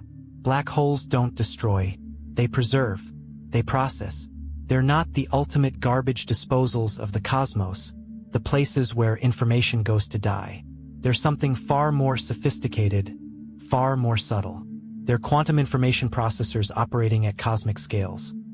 And when black holes explode, when they release sudden bursts of energy, what's happening is that information is being returned to the universe. Information that fell into the black hole years or decades ago is being transformed and released. The universe is proving, in a way that's visible and measurable across billions of light years, that meaning is conserved, that information persists, that the cosmos is fundamentally meaningful, that changes everything about how we understand reality. It changes our understanding of physics. It changes our understanding of consciousness and free will. It changes our understanding of the future and what might be possible. It changes what it means to exist in a universe that operates according to these principles. And the only reason we figured this out is because we looked, because we asked questions, because we built instruments sensitive enough to see it, because we did what humans do at our best. We noticed something strange and followed it wherever it led, even when it contradicted our assumptions and forced us to reimagine how the universe works. That's science. That's how you discover that reality is far stranger and more wonderful than you imagined. And that's why this matters. Because in a cosmos where information is preserved, where black holes are sophisticated quantum systems, where space-time itself is emergent from information, where the universe is fundamentally meaningful, in such a cosmos the possibilities are literally infinite. We're only limited by our understanding and our imagination. We just found one more piece of evidence that we're living in exactly that kind of cosmos. The work continues. The observations will get better. The understanding will deepen. Equipment will be built. Experiments will be conducted. Data will be analyzed. Theory will evolve. And somewhere down the line, something we're not even thinking about right now will emerge from these discoveries. Something revolutionary. Something that will make us rethink what it means to be conscious, what it means to create, what it means to exist in a meaningful universe. But for now, we know this much. Black holes explode. The universe preserves information. Reality is fundamentally meaningful. And physics will never be the same. That's the story. That's the headline. That's what changes everything. Welcome to the next revolution in human understanding. We're just getting started.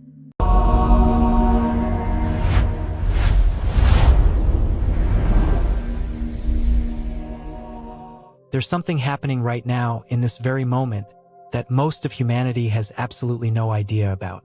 93 million miles above our heads, the sun, that seemingly quiet eternal furnace we see every single day, just unleashed one of the most violent outbursts of energy it's produced in living memory. And what makes this event absolutely extraordinary is that it exceeded every prediction, every model, every expectation that our best scientists had prepared for. This is the story of the solar radiation storm that broke all the records. This is a story about cosmic violence, about the delicate systems protecting us, and about what happens when the universe decides to remind us just how small we really are. Let me take you back to the moment it started. On the surface of the sun, in a region called an active region, magnetic fields had been building pressure for days.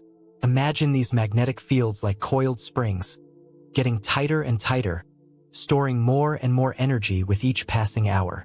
The sun's atmosphere, the corona, was twisted and contorted into impossible shapes.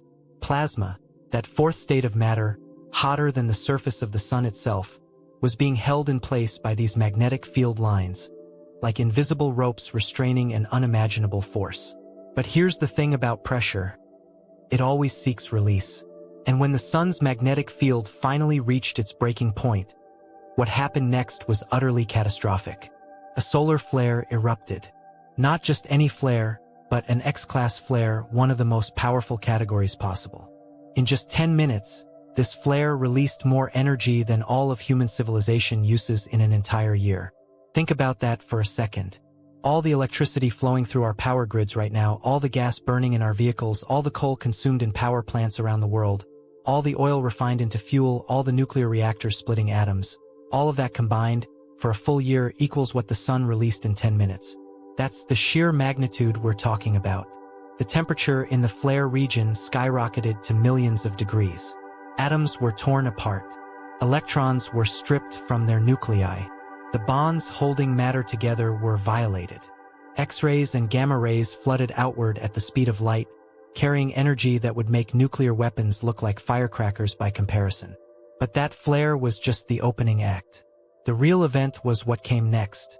A coronal mass ejection, a CME, blasted outward from the sun billions upon billions of tons of plasma, superheated, magnetically charged particles, accelerated to speeds exceeding 2,000 miles per second.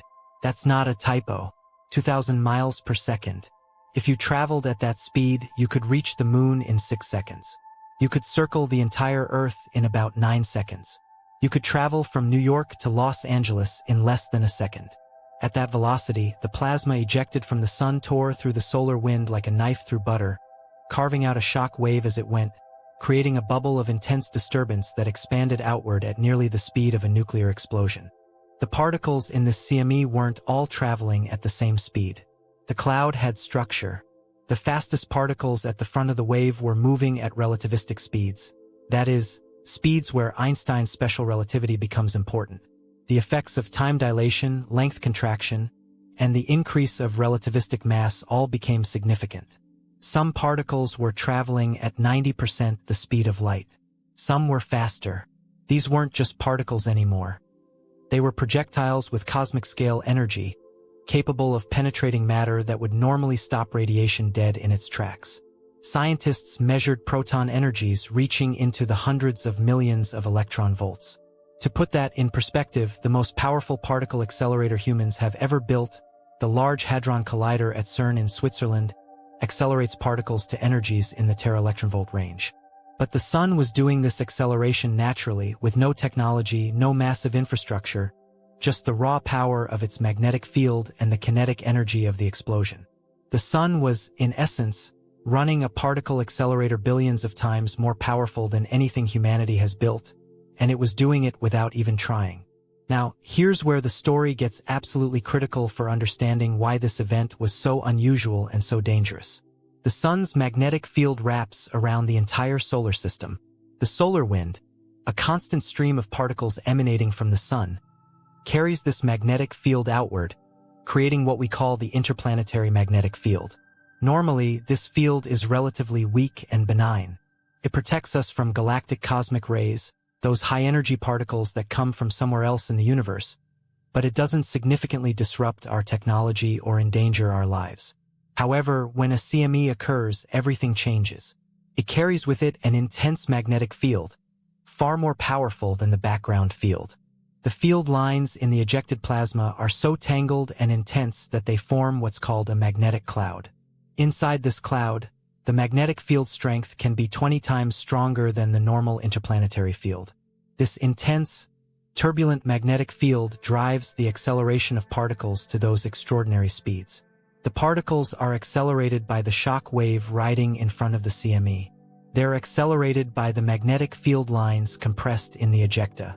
They're accelerated by secondary shocks and waves that form as the whole structure propagates through space. By the time these particles reach Earth, they've been accelerated through an energy gain that would require the most powerful human-built accelerators on the planet. The Earth received the initial warning first: electromagnetic radiation. The light from the flare reached us in 8 minutes, traveling at 186,000 miles per second. Scientists detected it through X-rays and ultraviolet radiation. The wavelengths of this radiation are incredibly short. X-rays have wavelengths on the scale of atoms. Ultraviolet light, the kind that burns your skin when you spend too long in the sun, is intense beyond anything we experience at the surface.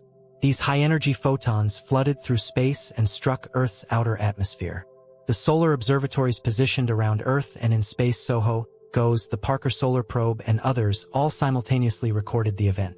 Within minutes, alerts went out to space agencies, power companies, and communications networks worldwide.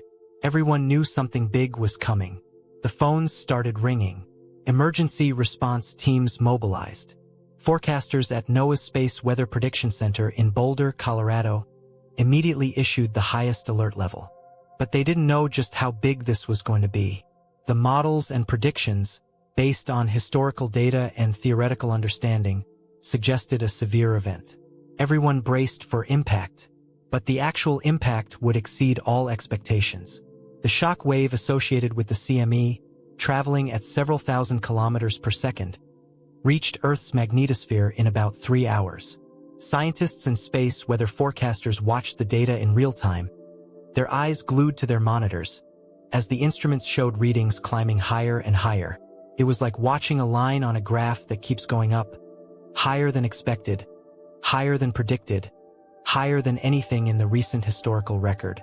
Measurements of particle flux, the number of energetic particles arriving per unit area per unit time, started increasing exponentially. The radiation environment in near-Earth space was ramping up, and the graphs showing the increases looked almost like hockey sticks, angling sharply upward with a steepness that was genuinely alarming. Then it happened. The numbers kept climbing. They went higher than anyone expected, higher than the model said was possible. The instruments showed particle fluxes reaching levels that the model said should only occur, statistically, maybe once every 100 years.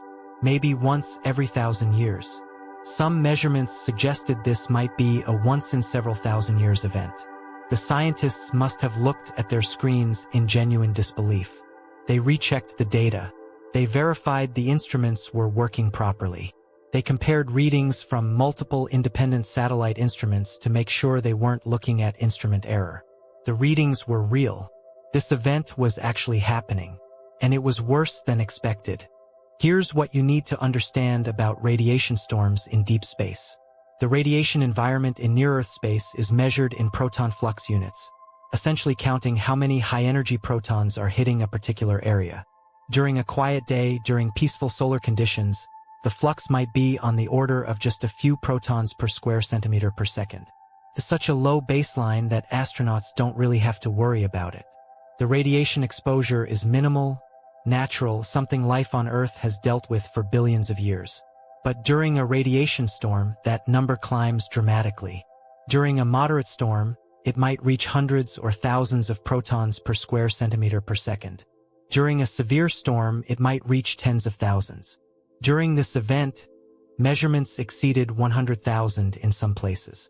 The radiation environment had become not just thousands of times more intense than normal, it had become tens of thousands of times more intense.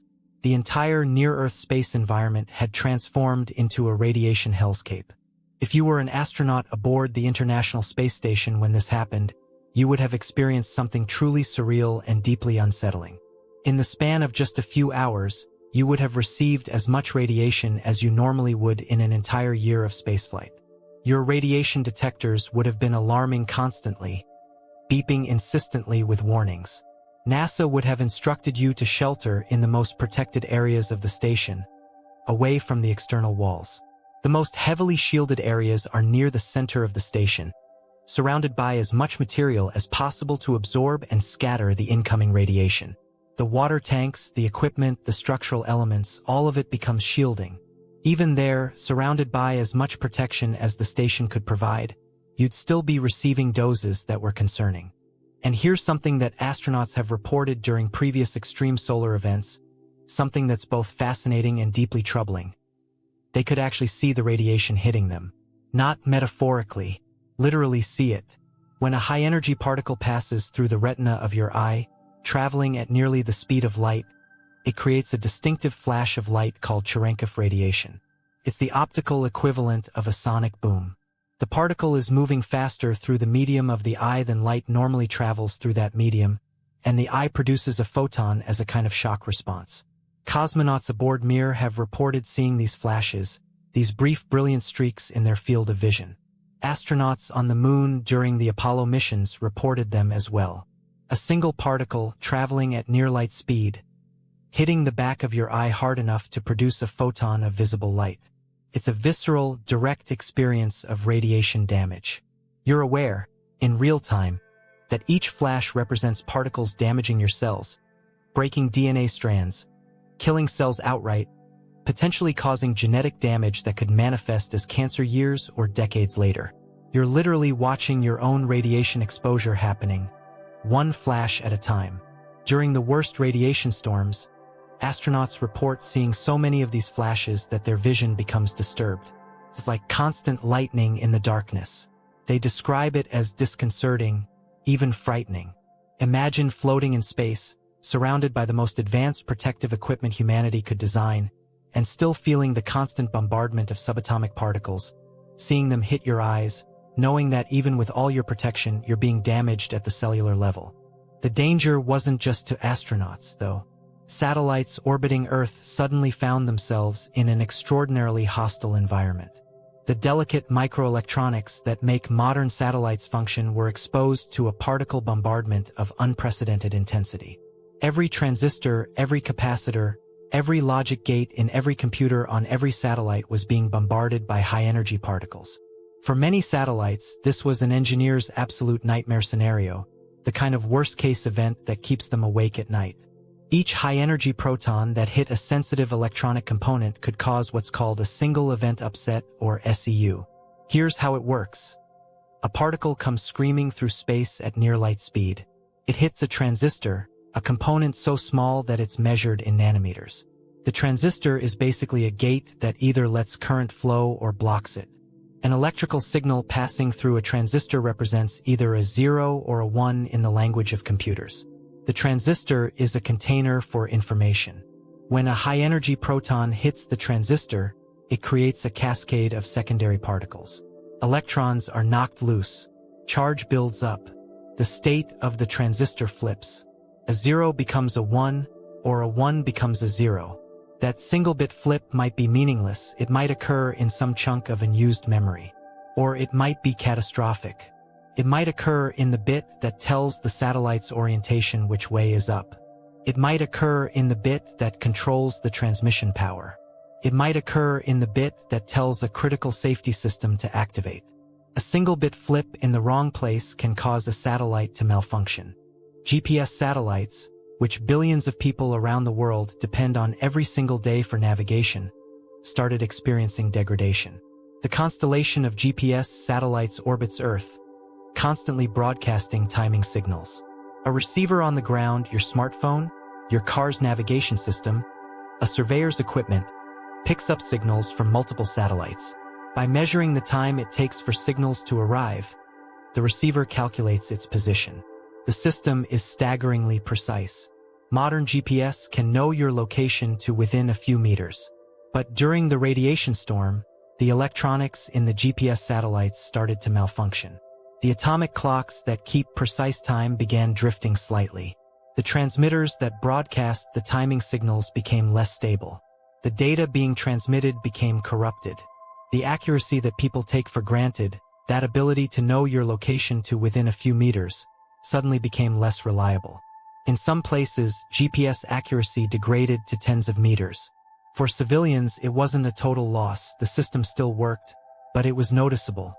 For military applications, for precision agriculture, for financial transactions that rely on GPS timing signals to synchronize computers across the world, for airline navigation, it was significantly more serious.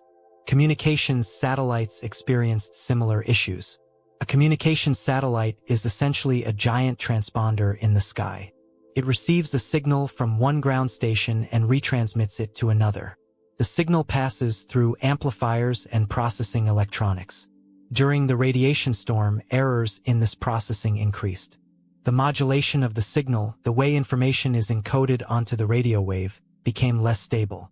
Voice signals became noisier, as if someone was listening to a radio broadcast during a thunderstorm. Data transmission became less reliable. Packets of digital information would arrive corrupted.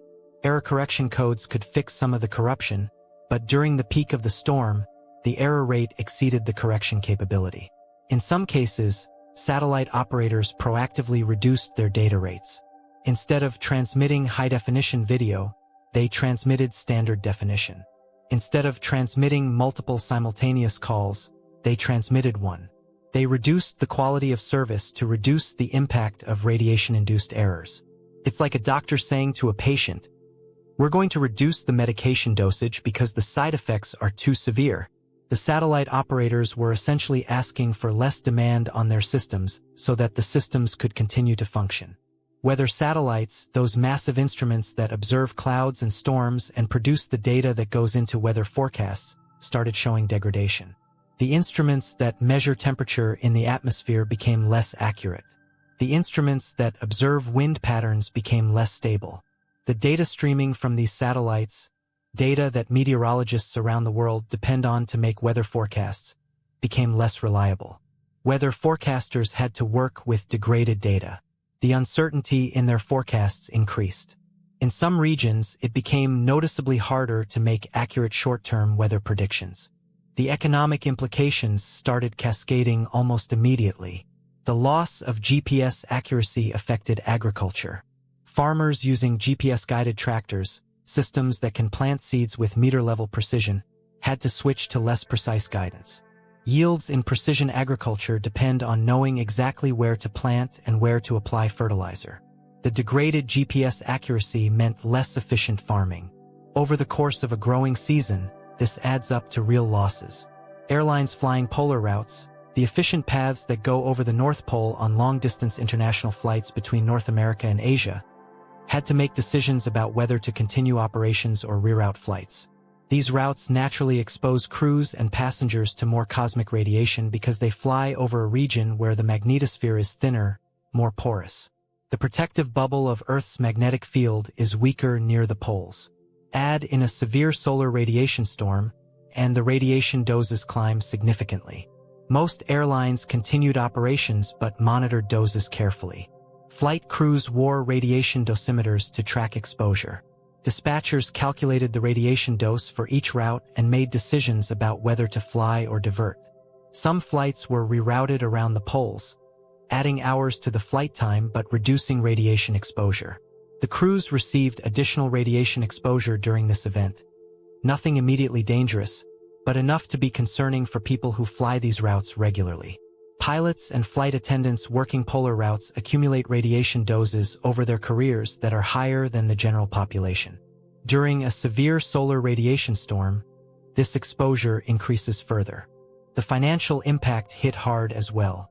Airlines flying longer routes, the ones that require polar navigation to be fuel efficient, were losing money on every flight that had to be rerouted. GPS-dependent industries, delivery companies, precision agriculture, surveying, and construction all experienced losses as the quality of their primary navigation system degraded. It was a pervasive economic impact, not concentrated in one sector but distributed across multiple industries. No single catastrophic failure, but many small failures adding up. The power industry was on high alert.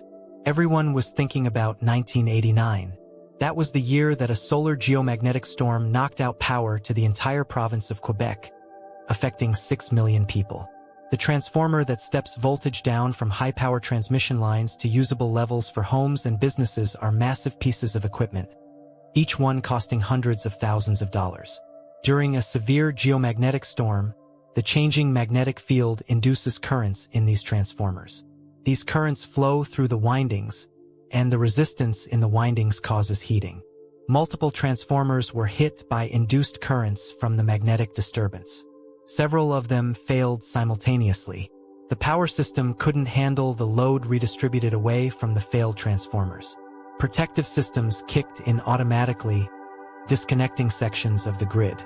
The whole grid in Quebec collapsed. Power was out across the province. Hospitals ran on backup generators. Subways shut down. Traffic lights stopped working. Office buildings went dark. It was the middle of winter in Canada. People were worried about heating. Businesses lost enormous amounts of money. It took 9 hours to restore power, but during those 9 hours, the disruption was complete and severe.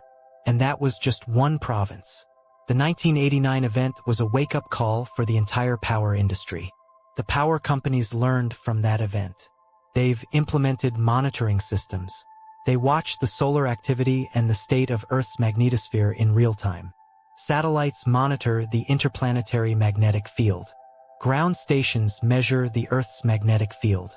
When a solar storm is detected and heading toward Earth, the power companies receive warnings. During a severe solar storm, they can take preemptive measures.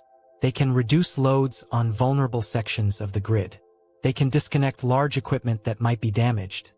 Disconnecting a power plant that produces a gigawatt of electricity, temporarily losing that generation capacity, but saving the transformer from being destroyed. It's triage, essentially. You're making the difficult choice between a known harm, losing power generation temporarily, and the potential greater harm, destroying a critical transformer and losing power for months. It's not perfect. A truly catastrophic storm could still cause massive damage, but it's better than being caught completely unprepared. It's the difference between disaster and crisis management. During this recent radiation storm, power companies around the world were essentially in crisis management mode. Teams were standing by in control rooms, watching data streams, ready to make emergency decisions. Some power grids reduced their load. Some disconnected equipment. The situation was serious enough that it was making national news. Network broadcasts interrupted regular programming to report on the solar storm. News anchors explained to viewers that a solar event was happening and that power companies were taking measures to protect the grid. The general public, going about their daily lives, started noticing. They saw news reports. They checked social media and found discussions about the solar storm. Some people felt a sense of unease. What if the power goes out? What if we can't charge our phones? What if the internet goes down? For a brief moment, thousands of people became aware of how dependent our civilization is on reliable electrical power and how vulnerable that power system is to cosmic hazards. Yet despite all this, the lights stayed on for most people. The system held. The infrastructure that humans have built, while certainly vulnerable, proved resilient enough to weather this particular storm. But that doesn't mean we're safe. It means we were lucky. It means the storm was severe, but not quite severe enough to overwhelm the protections that were in place. It means this particular storm, while record-breaking in the modern era, still wasn't quite the absolute worst-case scenario that scientists calculate is theoretically possible. Scientists use mathematical models to estimate what a truly catastrophic event would look like. They input the maximum energy flux, the maximum magnetic field strength, and the maximum potential for transformer failure. The consensus is grim. A solar storm just a few times more powerful than this one. Not an unimaginable event, but one that's perhaps 1,000 times less likely than this one. Could cause damage to the power grid that would take months or even years to repair. Transformers that are destroyed can't simply be replaced overnight. They're massive, custom-built pieces of equipment. Lead times for replacement transformers are measured in months. If multiple transformers fail simultaneously across a large region, you don't have months of backup transformer capacity sitting around. In some regions, it could take years to fully restore service. Think about what happens when the power goes out completely. You lose lights, obviously, but you also lose refrigeration. Food spoilage accelerates. Meat, dairy products, frozen foods, all of it spoils within days. Grocery stores can't keep their doors open. Within days, food becomes scarce. You lose water treatment. Modern water systems pump water through distribution networks. Without power, water stops flowing. Within hours, water becomes unsafe. You lose sewage treatment. Waste backs up. Sanitation becomes a critical problem. You lose medical facilities. Hospitals have backup generators, and most large hospitals maintain several days to a week of fuel supply for those generators. But if the grid is down for weeks or months, the fuel supplies for those generators run out. The generators stop running. Operating rooms go dark. Life support systems shut down. You lose transportation systems. Modern vehicles depend on electronic systems for everything: fuel injection, ignition timing, transmission control. Electric vehicles obviously can't charge. Even gasoline vehicles that still use internal combustion engines depend on computers to run. Older vehicles without computers would still work, but they're increasingly rare. Without transportation, supply chains collapse. Goods can't be moved from where they're produced to where they're needed. You lose communications. Cell towers are powered by the grid. The internet depends on powered data centers. Without power, you can't call for help. You can't get information. You can't conduct business. The chaos would be immense. In the pre-industrial era, loss of power might have been merely inconvenient. In the modern era, it would be catastrophic. In a modern city, a power outage lasting more than a week is considered an emergency. An outage lasting months would be a disaster that would dwarf natural disasters like hurricanes or earthquakes in terms of economic cost. And here's the sobering part. We could have avoided many of these vulnerabilities. Technology exists to harden power systems against geomagnetic storms. Transformers can be protected by adding surge protective devices that detect and block induced currents. Backup systems can be installed. If the main grid fails, distributed generation, solar panels, wind turbines, natural gas generators can keep critical systems running. Communication networks can be made redundant. Multiple independent networks so that if one fails, others continue. Hospitals can maintain longer fuel supplies and have better generator systems. But hardening the grid costs money. Would cost tens of billions of dollars. Upgrading transformers, installing protective equipment, building redundancy, it all costs money. And the benefit is speculative. The benefit is protection against events that might happen once every 100 years. Maybe once every 1,000 years. It's a tragedy of commons, in a way. Everyone would benefit from a hardened grid, but the cost is borne by the power companies and their customers, and the benefit is speculative. It's like insurance. You pay for insurance against disaster. Most of the time, you don't need it. Most years, you pay your insurance premium and nothing happens. But when the disaster comes, and statistically, eventually it will, you're glad you paid for the insurance. The challenge with solar storms is that the disaster only comes occasionally, on long timescales measured in decades or longer. Politicians and business leaders are focused on immediate concerns, not hazards that are statistically unlikely to occur during their tenure. That's changing, though slowly. After this radiation storm, conversations are happening again. Engineers are dusting off reports about grid vulnerability that were written decades ago. Policymakers are asking harder questions about readiness. Congressional hearings are being held. Scientists are testifying about the risks. It's the kind of event that doesn't cause immediate disaster but serves as a warning sign. It says, look, this is a real risk. We should take it seriously. And next time, we might not be so lucky.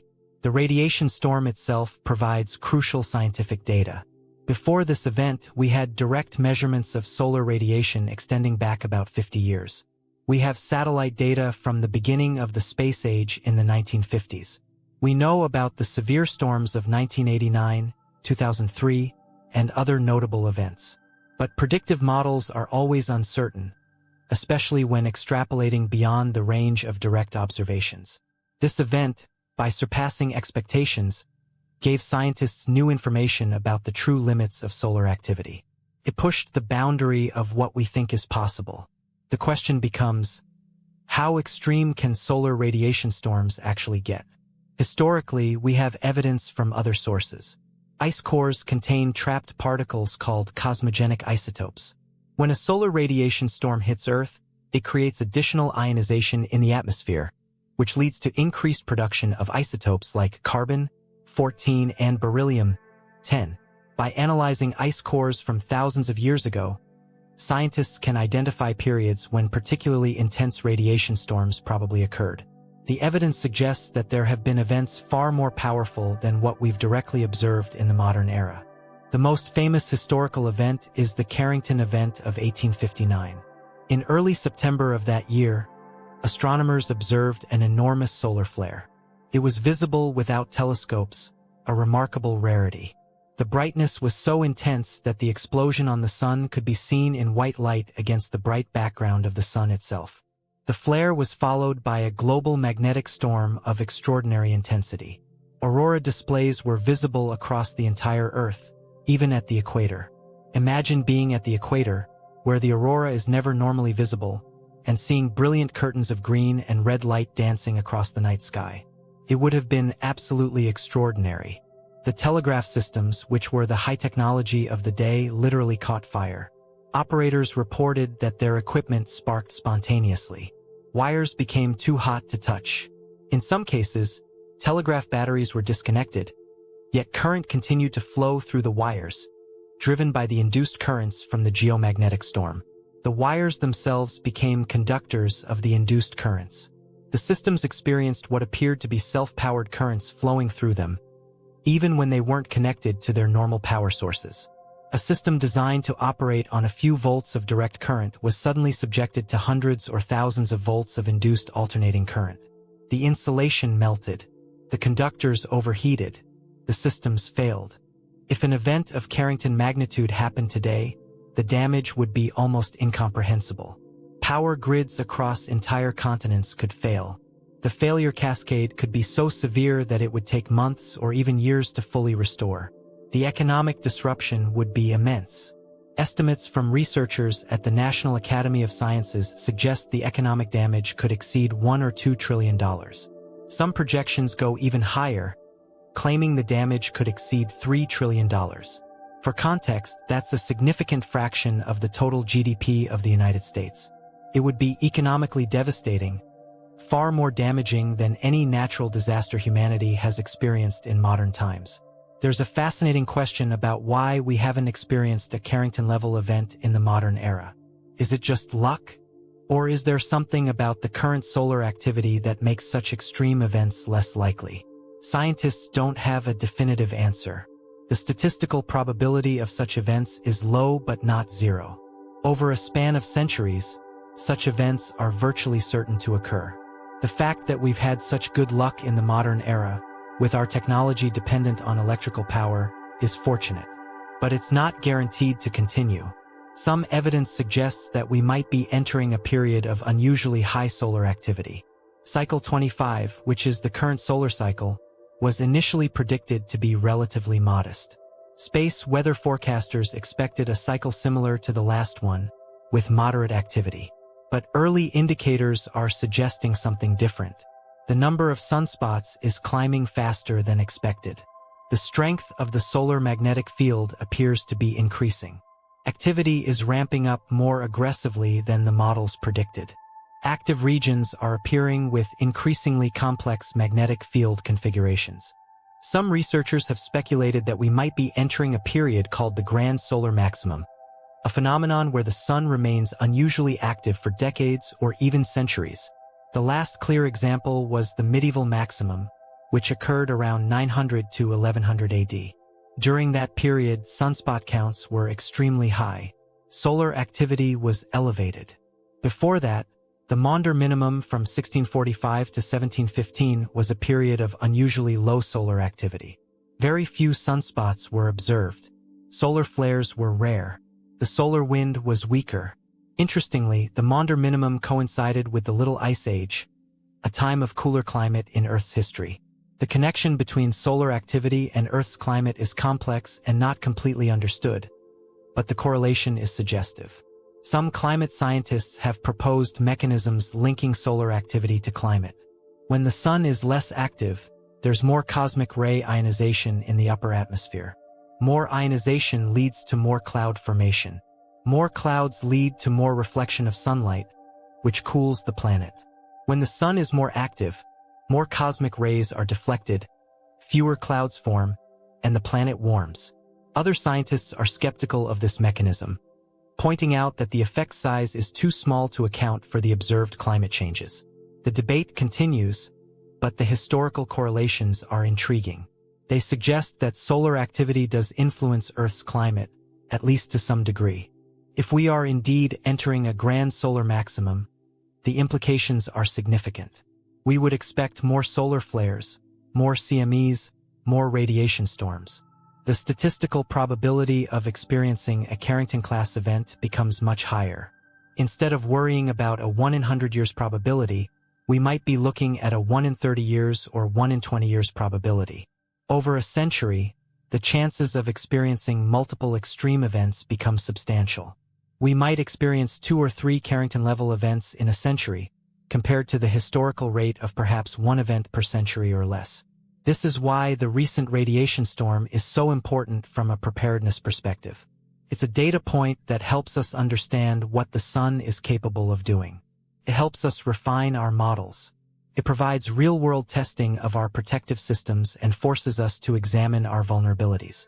It's a reminder that cosmic hazards are real, quantifiable, and potentially devastating.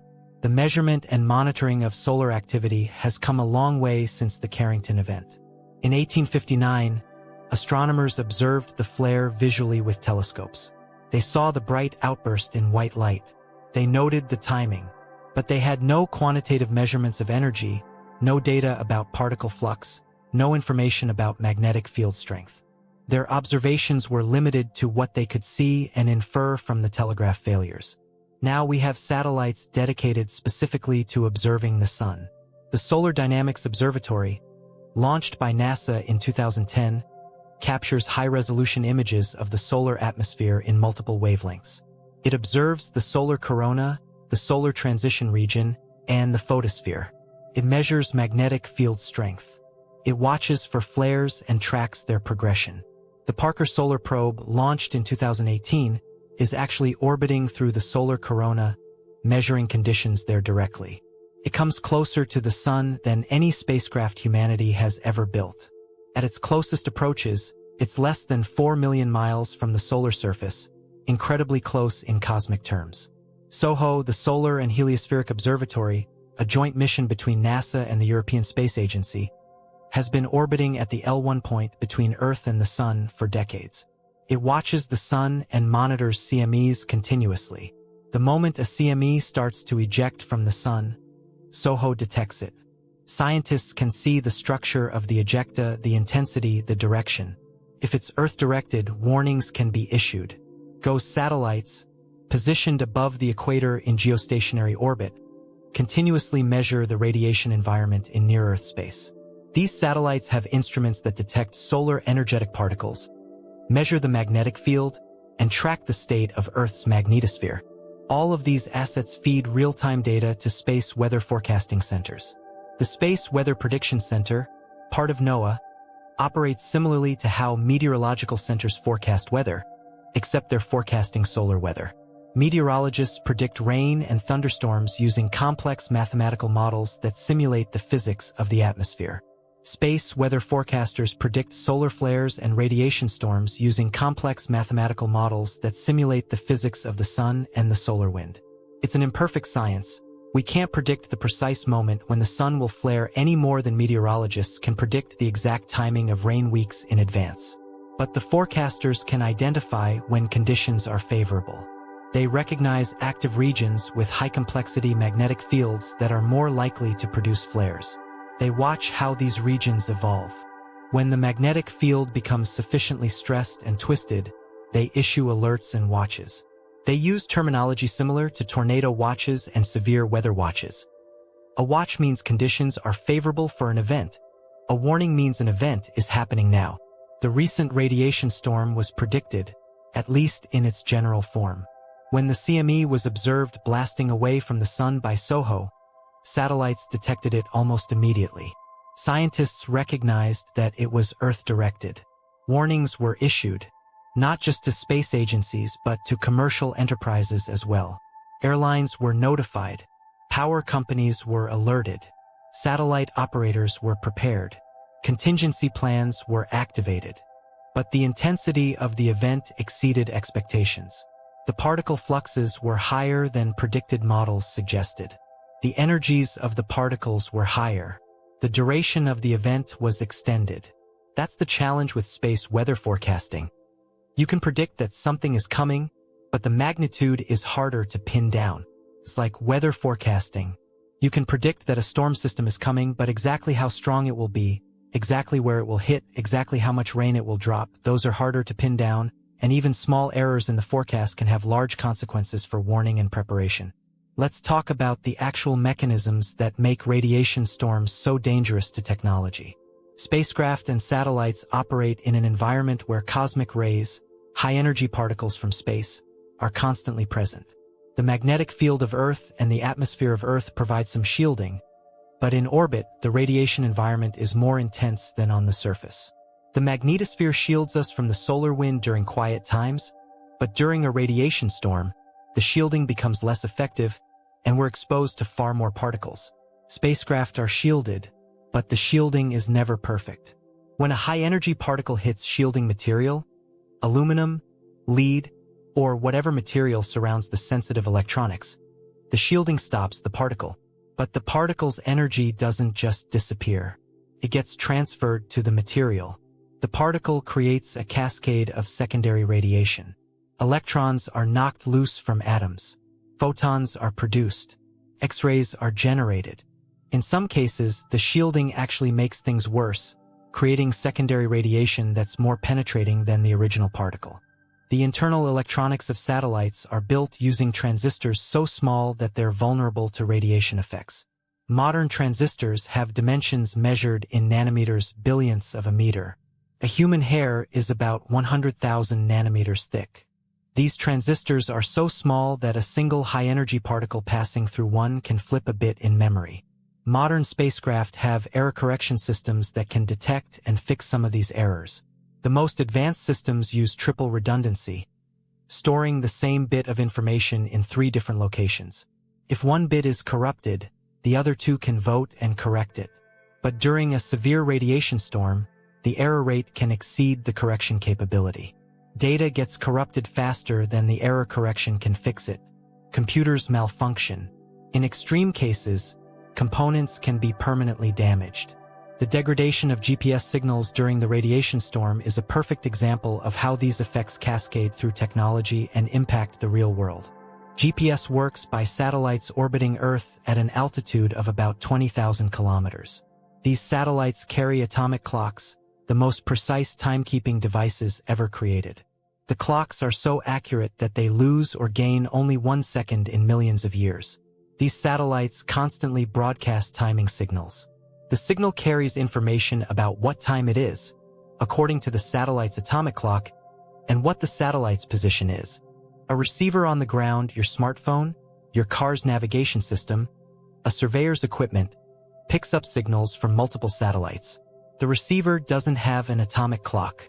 It has a regular quartz oscillator, much less accurate. But by receiving signals from multiple satellites, each signal carrying accurate time from different satellites at different positions, the receiver can do something remarkable. Can measure the time it takes for each signal to arrive. Because the signals travel at the speed of light, the time difference between signals arriving from different satellites tells you about your distance from each satellite. Using the distances from at least 4 satellites, the receiver can calculate its 3-dimensional position. This is called trilateration. It's the same principle used in surveying and navigation for centuries, but instead of measuring angles, GPS measures distances using time-of-arrival information. The system is staggeringly precise. Modern GPS can know your location to within a few meters, sometimes within centimeters with military-grade equipment. It's one of the most remarkable technological achievements of the modern era. But during the radiation storm, the electronics in the GPS satellites started to malfunction. The atomic clocks, so precisely engineered, so carefully calibrated, started experiencing errors. Cosmic ray hits affected the clock circuits. Tiny amounts of charge were created in sensitive regions of the clock, causing the timing to drift slightly. Just a few nanoseconds of error in a satellite's clock translate to dozens of meters of error in the calculated position on the ground. The transmitters that broadcast the timing signals became less stable. The signal strength fluctuated. The data being transmitted became corrupted. The accuracy that billions of people take for granted, that ability to know your location to within a few meters, suddenly became less reliable. In some places, GPS accuracy degraded to tens of meters. For civilians navigating with their smartphones, it wasn't a total catastrophe. The system still worked, you could still get directions, but it was noticeable. Your position on the map jumped around more than usual. Your navigation system occasionally routed you incorrectly. It was annoying but not necessarily dangerous. But for military applications, for precision agriculture, for financial trading systems that rely on GPS timing signals to synchronize transactions across the world, for airline navigation and approach systems, the degradation was significantly more serious. Military systems that depend on centimeter-level GPS accuracy for targeting and navigation found themselves with meter-level or worse accuracy. That's not an acceptable degradation for military operations.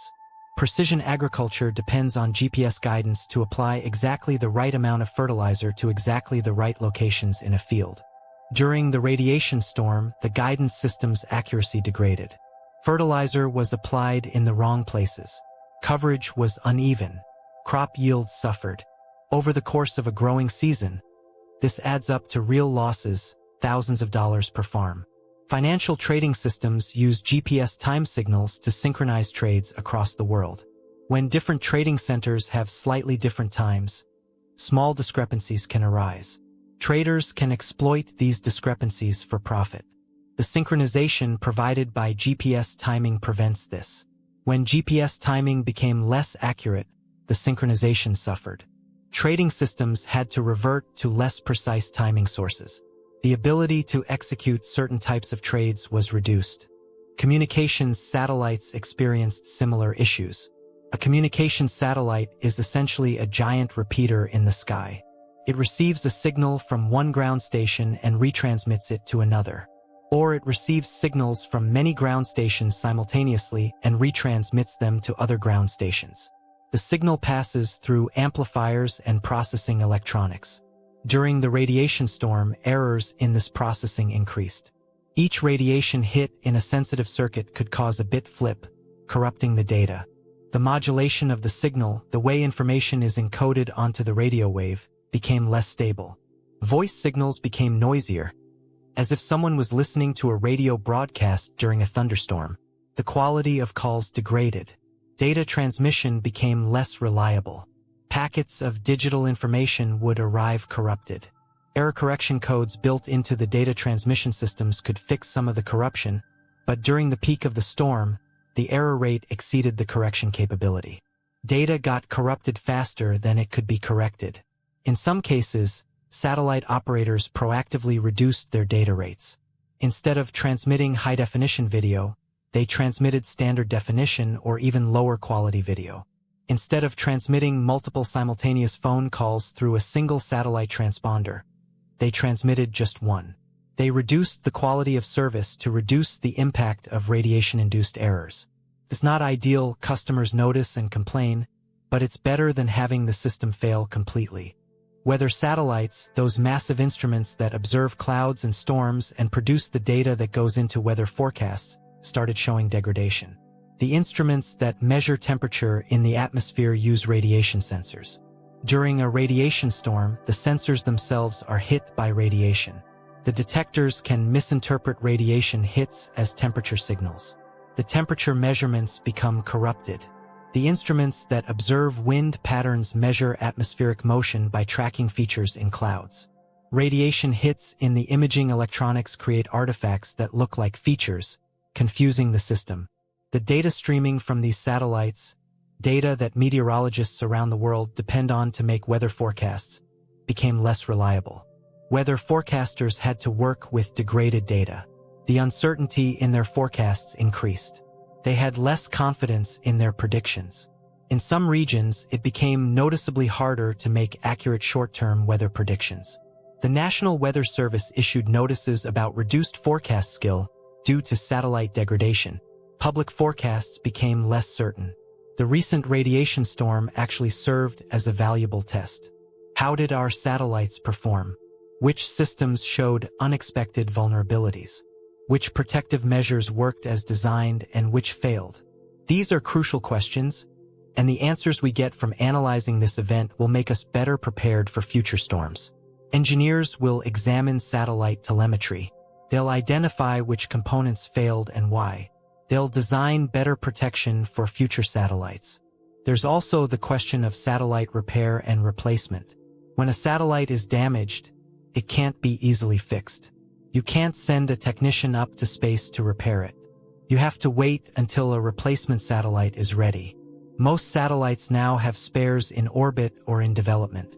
But if multiple satellites are damaged simultaneously by a radiation storm, the spare capacity might not be sufficient. You might have a gap in coverage while replacement satellites are launched and brought into service. Launching a satellite takes months to years. During the peak of this radiation storm, several satellites experienced anomalies serious enough that they had to be switched to safe mode. In safe mode, a satellite powers down everything non-essential and waits. It doesn't transmit. It doesn't receive. It just tries to survive. Once the radiation storm passes, engineers have to carefully work through procedures to bring the satellite back to normal operation. This takes time. For days or weeks, the satellite is offline. The cascading nature of these failures is what makes radiation storms so concerning. It's not just one system failing. It's many systems degrading simultaneously. Communications degrade. Navigation becomes less accurate. Weather forecasting becomes less reliable. Power systems have to be managed more carefully. The entire technological infrastructure becomes more fragile, more prone to failures, more stressed. And yet, despite all this, the systems held. No catastrophic failures. No cascading blackouts. No complete loss of any critical service. The infrastructure proved more resilient than the worst-case fears. But that's no guarantee for next time. That's no guarantee that the next storm won't be a bit stronger, pushing systems past their breaking point. This is why scientists take solar storms seriously. This is why space agencies invest in monitoring the sun. This is why power companies maintain watch over space weather data. The next major storm could be worse. The next major storm could be the one that causes significant damage.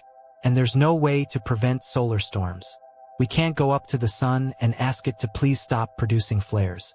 We can only prepare ourselves for the inevitable and hope that when the next major event occurs, we're ready. The science of understanding these events has evolved tremendously over recent decades.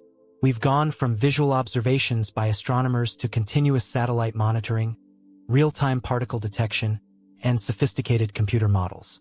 We understand the physics of the sun far better than we did even 50 years ago. We know how magnetic fields can store energy and release it catastrophically.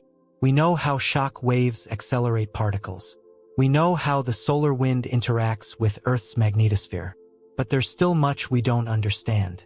We can't perfectly predict where a flare will occur. We can't perfectly predict how powerful it will be. We can't perfectly predict how a CME will interact with Earth's magnetosphere. These uncertainties are because the sun is fundamentally a chaotic system. Chaos, in the technical sense, means that tiny differences in initial conditions lead to vastly different outcomes. We can't measure the sun's state with infinite precision, so we can't predict the sun's behavior with infinite precision. This is actually comforting in a way. It means that no matter how advanced our science becomes, there will always be surprise and unpredictability in the universe. It means we can never achieve complete control over our environment. It means we have to maintain a degree of humility about our place in the cosmos. The universe will always be capable of surprising us.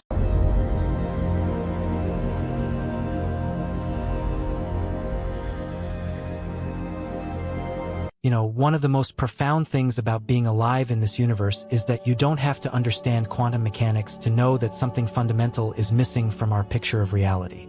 You feel gravity every single second of your existence. Right now, as you sit there watching this video, you're being pulled toward the center of the Earth with a force that is constant, relentless, and utterly invisible. But here's the thing that absolutely haunts physicists. We don't actually know what gravity is. Not really. We have equations that describe how it behaves. We have theories that predict its effects with astonishing precision. But what gravity actually is, at the most fundamental level, remains one of the deepest mysteries in all of science. I'm Neil deGrasse Tyson, and I've spent decades looking up at the cosmos, trying to understand our place in this vast universe. And the more I've learned about physics, the more I've realized that gravity, this seemingly simple force that keeps us grounded, that keeps the moon orbiting Earth, that keeps the Earth orbiting the sun, that holds together entire galaxies, might be the most mysterious phenomenon in all of science. It's the invisible hand that shapes the cosmos. It's the architect of galaxies. It's the sculptor of stars. And we're only just beginning to understand how little we actually know about it. Today, I want to take you on a journey through one of the deepest mysteries in physics. We're going to explore what gravity really is, where it comes from, how it works at the smallest and largest scales of the universe, and most importantly, we're going to examine how understanding gravity might fundamentally break our current understanding of the universe and force us to rebuild physics from the ground up. This is not a simple story. It's a story full of contradictions, mysteries, and questions that have haunted the greatest minds of our time. When Isaac Newton formulated his law of universal gravitation in 1687, he did something truly remarkable. He took observations of falling apples, planetary motions, tides, and the orbits of celestial bodies, and he unified them all under one mathematical principle. His law states that every mass in the universe attracts every other mass with a force that is proportional to the product of their masses and inversely proportional to the square of the distance between them. In mathematical form, it's elegant. In practical application, it's powerful. For more than 2 centuries, it worked beautifully. Scientists used Newton's mathematics to predict planetary positions with astonishing accuracy. They calculated the trajectories of comets. They determined the orbits of moons. They understood the dance of binary stars spiraling toward each other in the cosmic dark. Newton's theory of gravity was so successful that it became the foundation of classical mechanics. It allowed us to understand the motions of the heavens and the earth. It made possible the age of celestial mechanics. And yet, Newton himself admitted something remarkable. He had no idea how gravity actually works. He wrote, and I'm paraphrasing here, "It is inconceivable that inanimate brute matter should, without the mediation of something else which is not material, operate upon and affect other matter without mutual contact." In other words, Newton looked at his own equations and basically said, "I have no idea how the Earth reaches out across empty space and pulls on you. I just know that it does." This admission from one of the greatest minds in history reveals something profound. Even genius has its limits when confronted with the deepest mysteries of nature. That unsolved mystery haunted physicists for centuries. How does gravity propagate through empty space? What is the mechanism? How can two objects separated by the vast vacuum of space exert forces on each other without anything connecting them? These questions seemed almost metaphysical. They seemed to violate the principle that something cannot act where it is not. And yet, gravity clearly does act across empty space.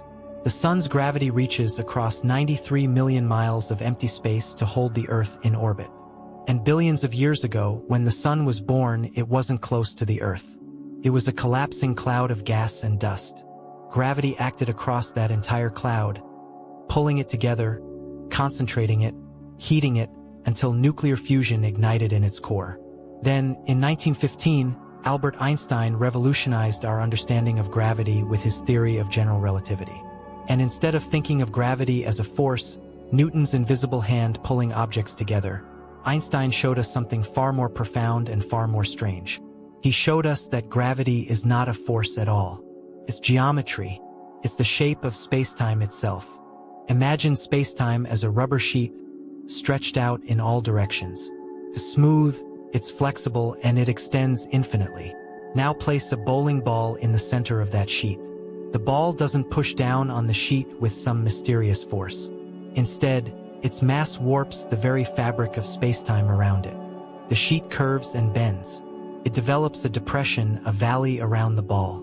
Now, when you roll a marble across that curved sheet, it doesn't travel in a straight line like it would on a flat surface. It curves toward the bowling ball, following the contours of the warped spacetime. That curved path is what we perceive as gravity. The marble isn't being pulled by an invisible force. It's following the geometry of the space it's moving through. This insight was revolutionary. Gravity wasn't action at a distance anymore. It wasn't some mysterious force propagating through empty space. It was the geometry of the universe itself responding to the presence of mass and energy. And the mathematics was so elegant, so powerful, so beautiful that it made predictions Newton's theory never could. It explained the precession of Mercury's orbit with perfect accuracy. Newton's theory said Mercury should orbit the sun in a perfect ellipse, but Mercury's orbit actually precesses. The perihelion, the point of closest approach to the sun, shifts slightly with each orbit. Einstein's equations explained this shift exactly, predicted that light would bend around massive objects. This was counterintuitive. Light was supposed to be massless. How could a massless thing be affected by gravity? But Einstein's equations said that gravity bends spacetime, and light follows the curves of spacetime. So light should bend around massive objects. When Arthur Eddington observed a solar eclipse in 1919, he positioned telescopes to photograph stars near the sun's edge.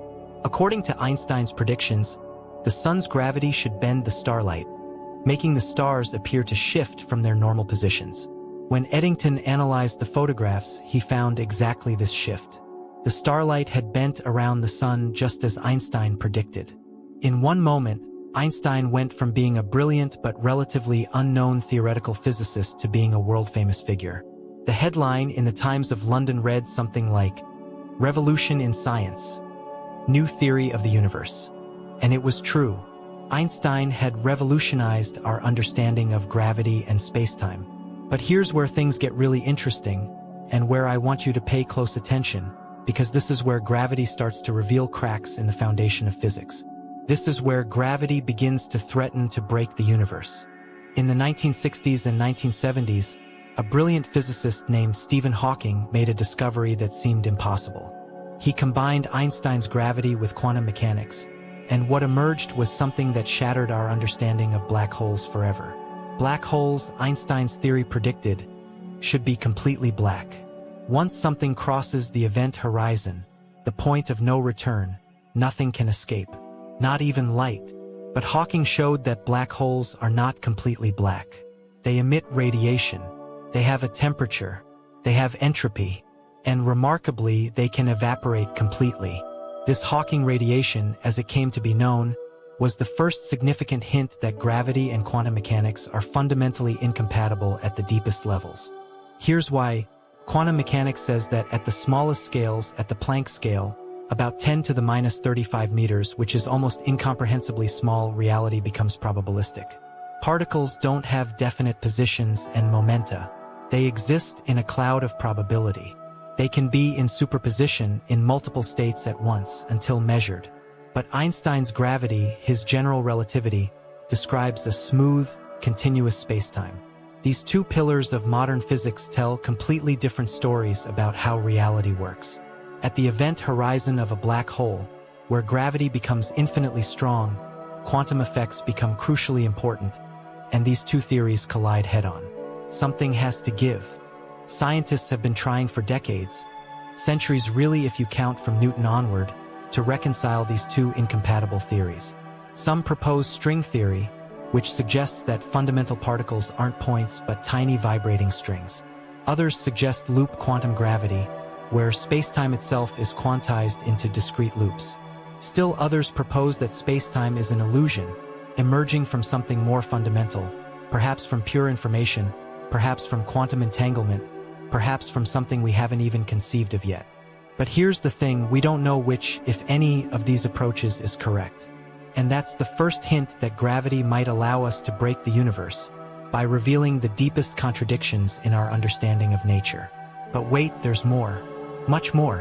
In 1998, astronomers Saul Perlmutter, Brian Schmidt, and Adam Rees made an observation that completely blindsided the physics community.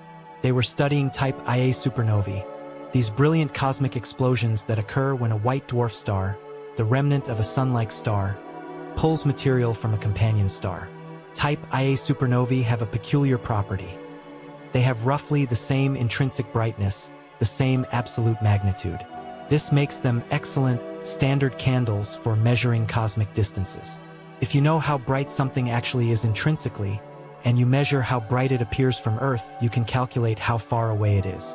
So Perlmutter, Schmidt, and Rees measured the distances to dozens of these supernovae, going back billions of years into cosmic history. Using telescopes to observe incredibly distant galaxies, they measured the light from supernovae that exploded billions of years ago. And here's what they expected to find. The universe is expanding, we know that from Hubble's observations a century earlier, but they expected the expansion to be slowing down. Gravity, after all, is attractive. The gravitational pull of all the matter in the universe, all the stars, all the planets, all the gas, all the dark matter, should be pulling things back together. It should be decelerating the cosmic expansion. The universe should be expanding, but slowing down over time, like a ball thrown upward against gravity. But that's not what they found. The supernovae were farther away than they expected. The universe wasn't just expanding, it was accelerating. The expansion was speeding up. It was as if someone had pressed the cosmic gas pedal. The universe was expanding faster and faster. This was so shocking that when these results were first presented, many physicists thought there must be a mistake. There had to be systematic errors in the observations. There had to be dust blocking their view. There had to be something they hadn't accounted for. But the results held up. The observations were repeated. Different teams confirmed the findings. The evidence became overwhelming. The universe is accelerating. And that means something is pushing the galaxies apart with an ever-increasing force. Something is working against gravity. Something is causing the cosmic expansion to speed up. and we have absolutely no idea what it is. We call this mysterious force dark energy, and it comprises about 68% of the entire universe. 68%. Think about that for a moment. Let that sink in. Everything you can see, every star, every galaxy, every supernova, every comet, every asteroid, every planet, every speck of dust, even you, all of that makes up only 32% of the universe's total energy content. The visible universe, everything that emits light or reflects light, everything made of atoms like the ones in your body, comprises only about 5% of the universe. The vast majority of matter is dark. We can't see it, we can't touch it, we can't observe it directly. We only know it exists because of its gravitational effects. And then there's dark energy, which comprises 68% of everything. We're rounding errors in the cosmic budget. We're like a drop of water in an ocean that is itself immeasurably vaster than we can conceive. The universe is driven primarily by something we don't comprehend. We don't know what it is. We don't know where it comes from. We don't know if it's constant or if it varies over time.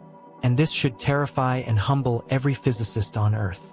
We've built a magnificent edifice of understanding about gravity and the universe, and it turns out we're missing the dominant component. Now, dark energy presents a fundamental problem to gravity as we understand it. Einstein's equations relate the geometry of spacetime to the distribution of matter and energy. If you know where the matter and energy are, you can solve Einstein's equations and find the curvature of spacetime. If you know the curvature of spacetime, you can predict how objects will move. But dark energy is smooth. It's not concentrated in galaxies or clusters of galaxies. It's distributed uniformly throughout space. And it has a really weird property. Its energy density doesn't change as the universe expands. Let me say that again because it's important. In normal physics, when something expands, it gets diluted. If you have a gas in a container and you expand the container, the density of the gas goes down. But dark energy doesn't work that way. As the universe expands and becomes larger, dark energy doesn't get diluted. In fact, it seems to get more powerful. The expansion accelerates faster and faster. This shouldn't be possible, but that's what we observe. Some physicists propose that dark energy is simply the cosmological constant, a fudge factor that Einstein himself had introduced into his equations back in 1917, then later called his greatest blunder.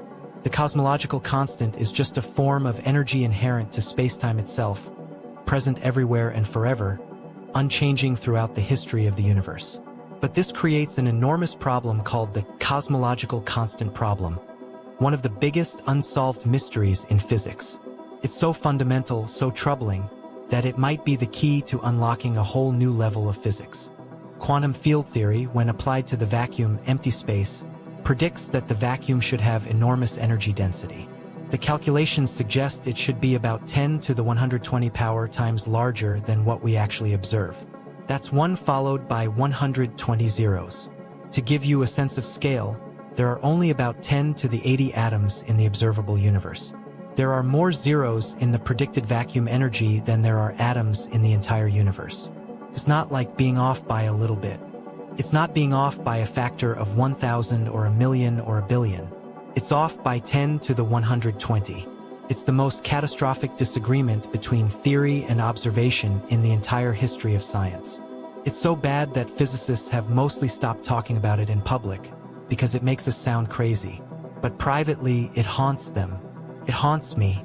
This discrepancy suggests that either quantum field theory is fundamentally wrong at some level, or general relativity breaks down at the scales we're probing, or both are incomplete, or something entirely different is going on that we haven't even conceived of yet. And this is the second way gravity threatens to break the universe, by revealing fundamental contradictions at the largest scales. The universe is not just a bigger version of what we've tested in laboratories and with satellites. It operates by rules we don't yet understand. Let me take you even deeper into this mystery. Let's go back to the smallest scales, because there's another profound mystery brewing there that could transform everything we know. In recent years, physicists have become increasingly interested in what happens at the singularities of black holes.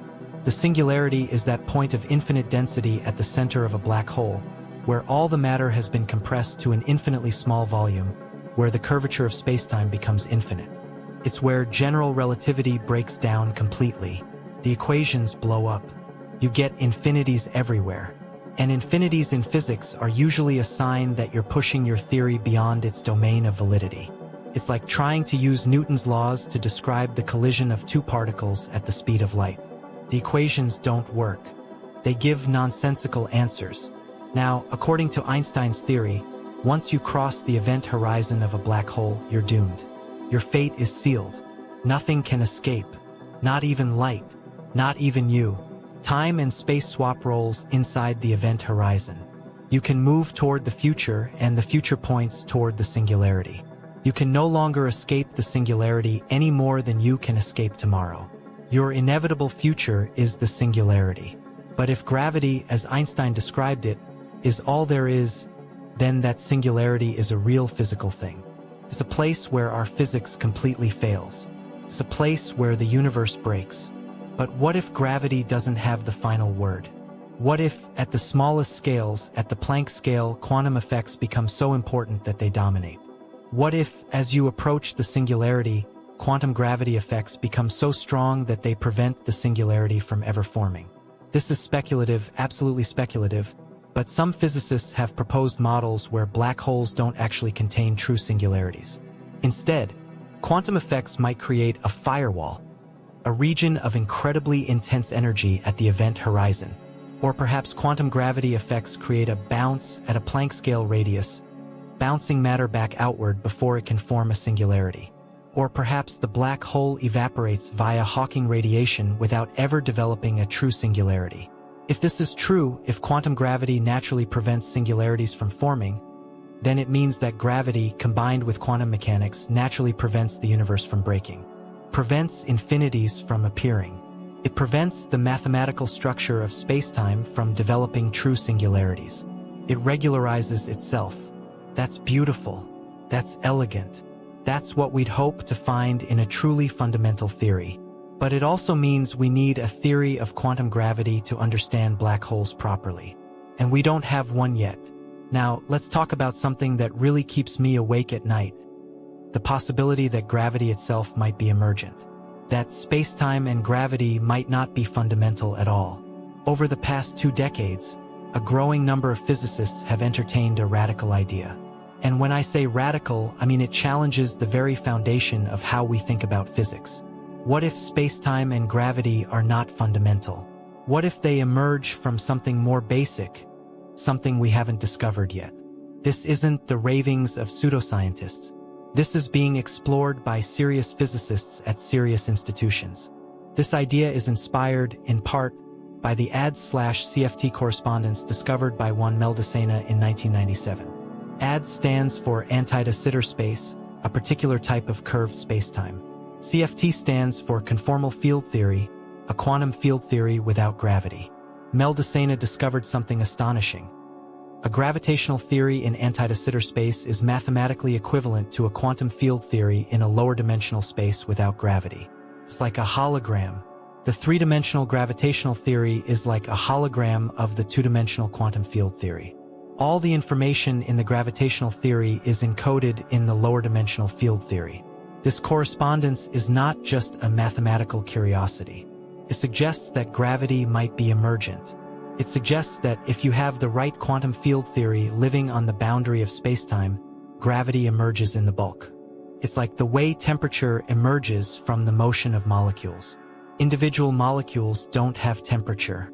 But when you have trillions of molecules moving around, bouncing off each other, you can define a temperature that describes the average kinetic energy. Similarly, gravity might emerge from quantum information or quantum entanglement. If gravity is emergent, it means that all the weird things we associate with gravity, black holes, singularities, event horizons, curved spacetime, might not be fundamental aspects of reality. They might be collective phenomena. They might arise from something at a deeper level that we haven't yet discovered. This is like understanding fluid dynamics. Fluid dynamics seems to be a fundamental description of how liquids and gases behave. Water flows, air currents swirl, things float and sink. But at a deeper level, fluid dynamics emerges from the motions of zillions of individual molecules. Individual molecules don't flow. They bounce around randomly, but collectively, they create the phenomenon we call fluid flow. Similarly, gravity might emerge from something at a deeper level. Space-time might not be fundamental. It might be an emergent phenomenon. And that would mean our understanding of gravity is like our understanding of temperature before we knew about atoms. We knew temperature was real. We could measure it. It was incredibly useful. But we didn't understand it was really just the average kinetic energy of zillions of particles. We thought it was a fundamental property of matter. But it wasn't. Similarly, gravity might be real and useful and predictive, but it might ultimately be a statistical phenomenon arising from something far more fundamental. This is speculative, absolutely, but if it's true, it has profound implications. It suggests that the next revolution in physics won't be modifying Einstein's equations. It will be realizing that Einstein's equations are an effective description of something deeper. And that's a completely different kind of revolution. Let me introduce you to another mystery that connects gravity to the very fabric of existence: the nature of time itself. In Einstein's relativity, time is not absolute. It's not the same everywhere. It's relative. It flows at different rates depending on gravity and velocity. This is not just theoretical speculation. We've measured it. We've tested it. Atomic clocks on airplanes tick at slightly different rates than atomic clocks on the ground due to the speed of the airplane. More dramatically, atomic clocks on satellites tick at different rates than atomic clocks on the surface of the Earth. GPS satellites wouldn't work without relativistic corrections. If you didn't account for the fact that time runs faster in space, farther from the Earth's gravity well, than it does on the surface of the Earth, GPS would give you your location wrong by kilometers within hours. Time actually runs faster in space because gravity is weaker there. And near black holes, time slows to a crawl. At the event horizon of a black hole, time stands still. An external observer would see an infalling object asymptotically approach the event horizon, moving slower and slower, its light becoming more and more redshifted, until it seems to freeze at the horizon. But to the infalling object, it would cross the event horizon in finite time and hit the singularity.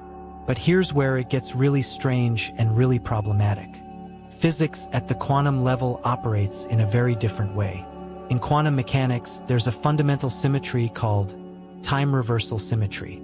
Many quantum processes look the same whether time flows forward or backward. If you recorded a quantum interaction at the atomic scale and played it backward, you wouldn't be able to tell the difference. It would look just as valid. But gravity breaks this symmetry spectacularly. The universe evolves in one direction through time. Entropy increases. We age. We move from the past to the future. Stars steep. Black holes form. Galaxies collide. These processes are fundamentally asymmetric in time. You don't see stars unburning. You don't see black holes unforming. You don't see galaxies uncolliding.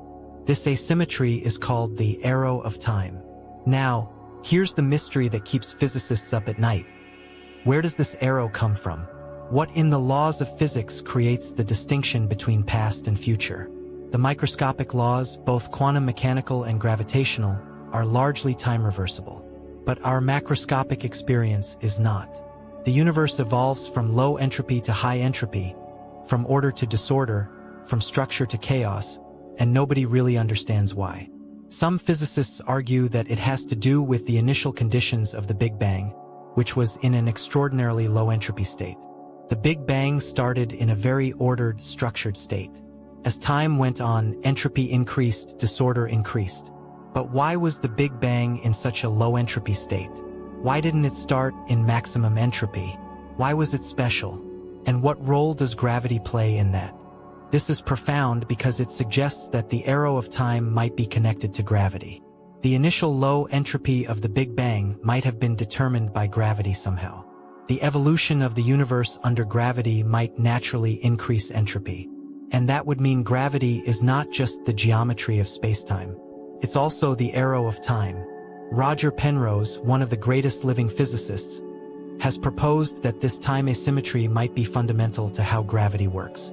He's suggested that gravity, over cosmological timescales, actually drives the universe toward ever-increasing entropy. and he's proposed a model called conformal cyclic cosmology, or CCC, where the universe goes through infinite cycles, each one being the infinite future of the previous one. In each cycle, gravity is so strong and space-time becomes so vast that the very distinction between the infinite future and a new beginning becomes meaningless. The infinite past of one universe is identical to the infinite future of another. Time is cyclical, but at a scale so vast that within each cycle it appears linear. If Penrose is right, if his conformal cyclic cosmology is the true description of the universe, then gravity is not just responsible for orbits and tides. It's not just the geometry of space-time. It's responsible for the fundamental direction of time itself. It's responsible for the distinction between past and future. And that would mean gravity is even more fundamental, even more central to existence than we've ever imagined.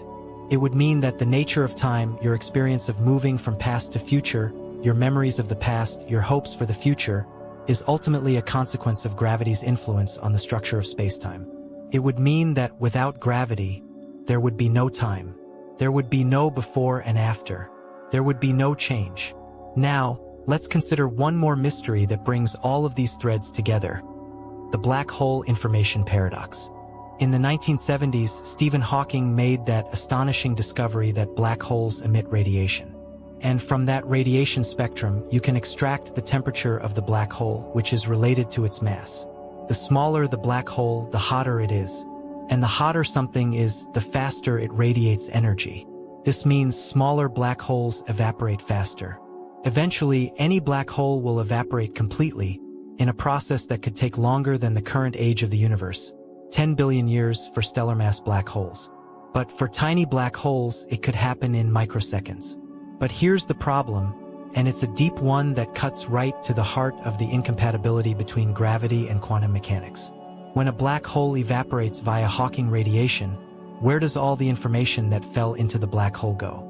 Quantum mechanics, one of the pillars of modern physics, says information can't be destroyed. It has to go somewhere.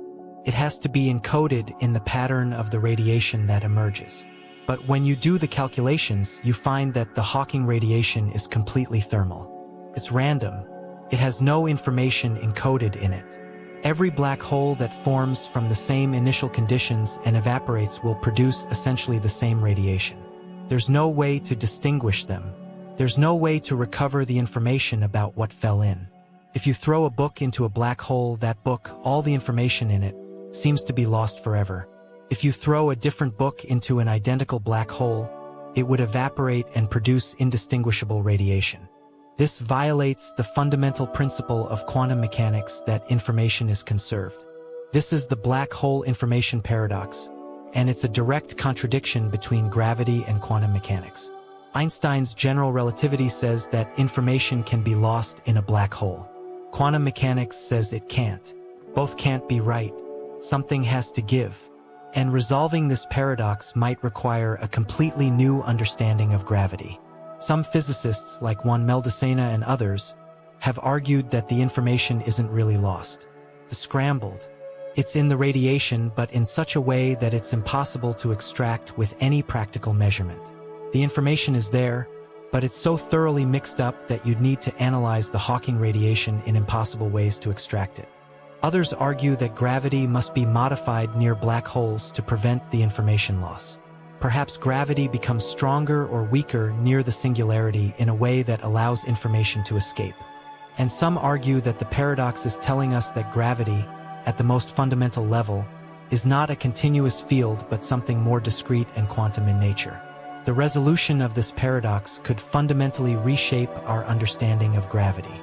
It could reveal that gravity at the Planck scale is quantized like all other forces. It could show that spacetime has a discrete structure, like a lattice of quantum events. It could reveal that spacetime is not continuous but made up of discrete chunks. Or it could reveal something we haven't even thought of yet. Now, I want to step back and talk about what all of these mysteries mean for the future of physics. Because I think we're at a turning point. We're at a crucial moment in human history where our understanding of the universe is about to undergo a fundamental transformation. Gravity is the only fundamental force we haven't successfully quantized. Electromagnetism, the weak nuclear force, and the strong nuclear force have all been incorporated into quantum field theories. We understand these forces at both quantum scales and large scales, but gravity has resisted every attempt. And I don't think that's an accident. I think it's telling us something profound. There are several possibilities for what that something might be. First, gravity might be fundamentally different from the other forces. Maybe quantizing it requires a completely different approach than what worked for the other forces. The weak and strong nuclear forces, electromagnetic force, they all operate in the framework of quantum field theory. They're all mediated by particles. But gravity doesn't fit nicely into this framework. Maybe we need a new framework entirely. Second, maybe spacetime itself is not the right framework. Maybe the very concept of spacetime, a four-dimensional continuum with 3 spatial dimensions and 1 temporal dimension, is not fundamental. Maybe it's an approximation. Maybe at the deepest level, reality is not a spacetime at all. Maybe it's something else. Maybe it's information. Maybe it's patterns of quantum entanglement. Maybe it's pure mathematics. But whatever it is, it's not spacetime. Third, maybe there are additional dimensions that we don't know about. String theory predicts 10 or 11 dimensions depending on the version. Maybe we live in a world with many more dimensions than we perceive. Maybe gravity is actually strong in those extra dimensions, and what we perceive as the weakness of gravity on large scales, the fact that gravity is so much weaker than the other forces, is because it's spreading into dimensions we can't see. Most of the gravitational force is in the extra dimensions. What we see is just the spillover. Fourth, maybe gravity is an illusion. Maybe it's not even a real force. Maybe it's an emergent phenomenon arising from something at a deeper level, like the entanglement of quantum information. This last possibility sounds crazy, but serious physicists are exploring it. It's called entropic gravity, the idea that gravity is not fundamental but is a consequence of entropy maximization in quantum systems. The universe, in a sense, tries to maximize entropy, and gravity emerges as the manifestation of this principle. Fifth, maybe time itself is not fundamental. Maybe the past, present, and future all exist equally. Maybe time is like space. You can move backward in space, and in the same way, the universe exists in a static, unchanging block where past, present, and future all coexist. This is called block universe or eternalism, and it's a serious position in philosophy of physics. If time is not fundamental, if all times exist equally, then the evolution of the universe is also not fundamental. It's just the structure of the four-dimensional space-time. Any of these possibilities would represent a revolution in physics. And I suspect that understanding how to resolve the contradictions within gravity, how to reconcile it with quantum mechanics, how to explain dark energy, how to resolve black hole information paradoxes, how to understand time, will require embracing one or more of these radical ideas. But here's what I find most fascinating. These mysteries of gravity might be the gateway to understanding something even deeper about the nature of existence itself. Let me explain what I mean. In recent decades, physicists have become increasingly interested in the role of quantum entanglement in the structure of spacetime. Entanglement is that phenomenon Einstein called spooky action at a distance, where two quantum particles can be correlated in such a way that measuring one instantly affects the state of the other, no matter how far apart they are. It's real.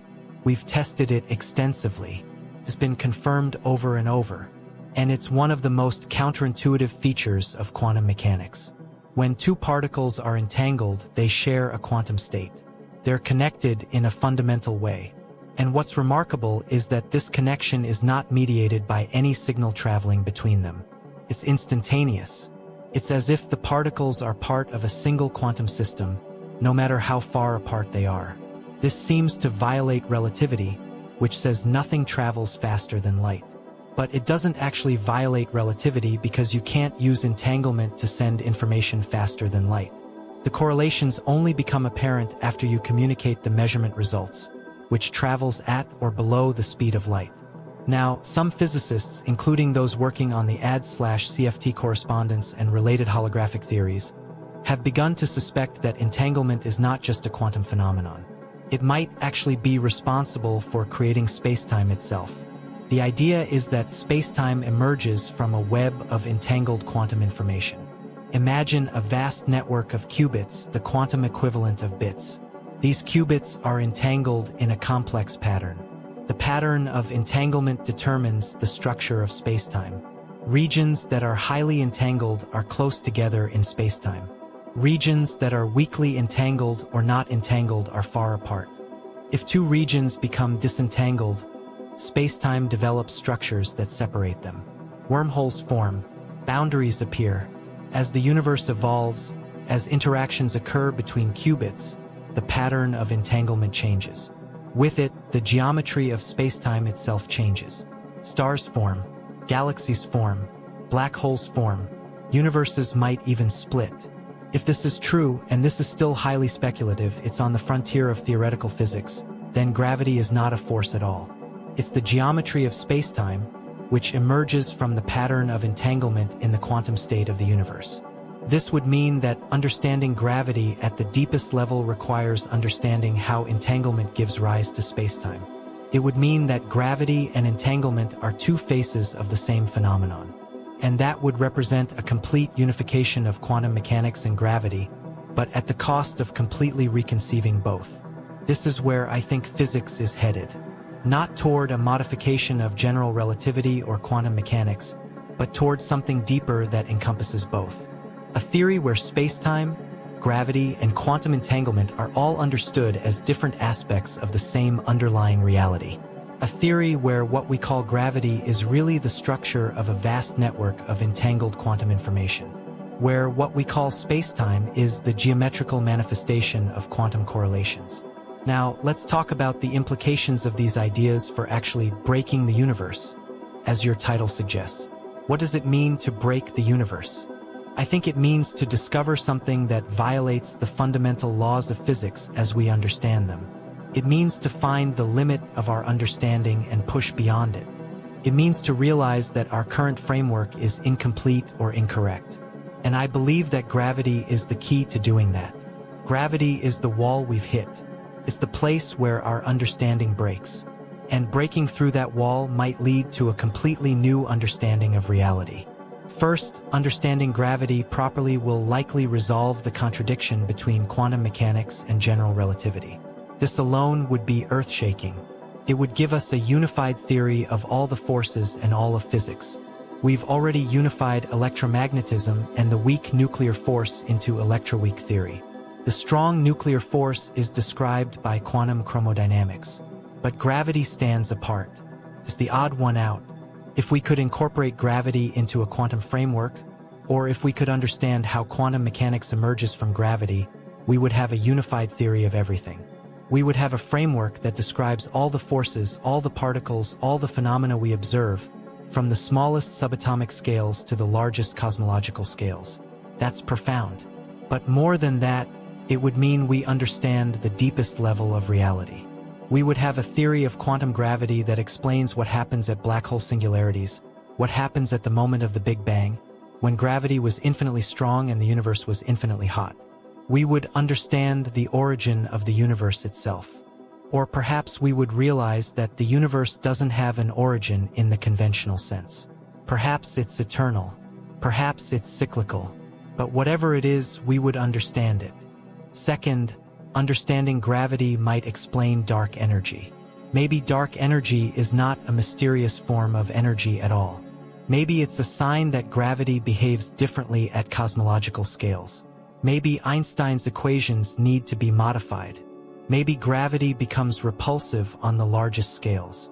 Or maybe gravity is weaker than we think on those scales, and what we interpret as dark energy is actually a sign that Einstein's theory breaks down for cosmological geometry.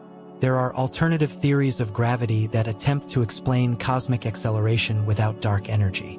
They modify general relativity slightly, adding extra terms to Einstein's equations that become significant at large scales. These modified gravity theories make different predictions for structure formation and the growth of galaxies, and we're testing them against observations. If we can explain dark energy, we'll have explained 68% of the universe. That's enormous. We'll have solved one of the deepest mysteries of cosmology. Third, understanding gravity might reveal whether the universe is eternal or whether it had a beginning.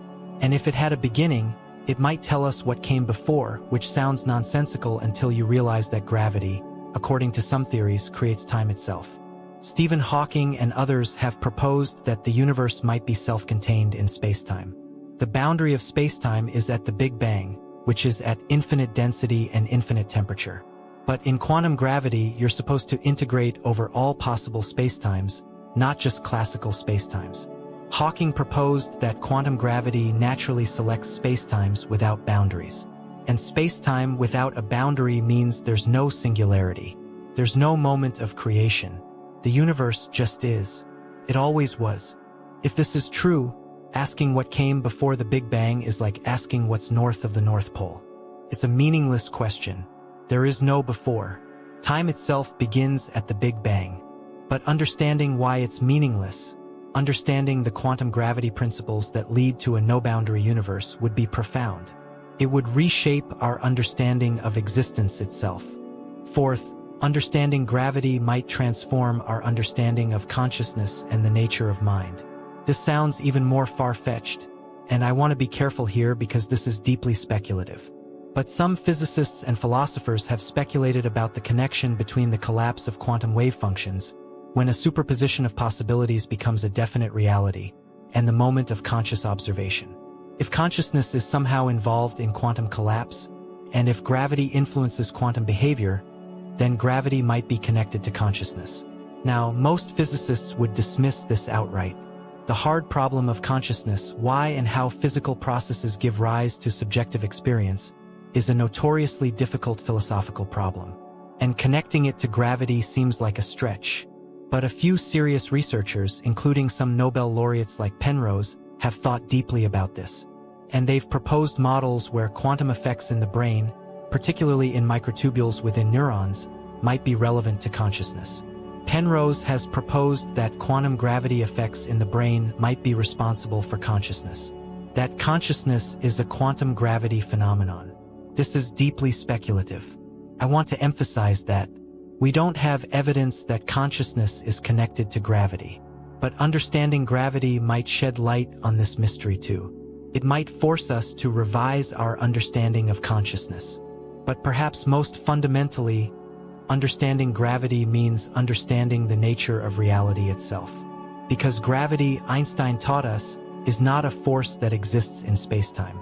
Gravity is the structure of spacetime. To understand gravity is to understand the fabric from which all of existence is woven. It's to answer the question, what is space? What is time? Why does space have 3 dimensions and not 4 or 2? Why does time flow in one direction? Why does the universe have the properties it has? These are the deepest questions in physics and philosophy, and gravity is the key to answering them. Now, I want to be clear about something. We might never fully resolve all these mysteries. Physics has always been about pushing back the frontiers of the unknown, but there are always new frontiers beyond. As we solve problems, we discover new ones. The history of physics is not a march toward a final theory. It's a spiral. We get closer and closer to understanding, but the deeper we dig, the more we realize how much deeper the mystery goes. And I think this is how it will always be. We'll make progress. We'll understand more. But the universe will always have secrets. But that's not a failure of physics. That's what makes it beautiful. That's what makes it alive. That's what makes it worth doing. Every time we understand something, the universe opens up new doors of mystery. We solve one puzzle and discover 3 new ones. And gravity is the deepest mystery of all, because it's the structure of existence itself. Let me conclude with something that I think connects all of these threads and points toward where the physics of the future might lead us. We live in a universe that is fundamentally mysterious. We understand some things. We understand electromagnetic interactions. We understand how light works. We understand how atoms bond together. We understand the weak nuclear force which is responsible for radioactive decay. We understand the strong nuclear force which holds nuclei together. We've gathered these understandings together in what we call the Standard Model of particle physics. It's remarkably successful. In many domains, it makes predictions accurate to better than 1 part in a billion. It's one of the most successful theories in the history of science. But gravity sits apart from this framework. When you try to apply quantum field theory techniques to gravity, you get infinities. You get nonsensical answers. The theory breaks down. And I think that's not an accident.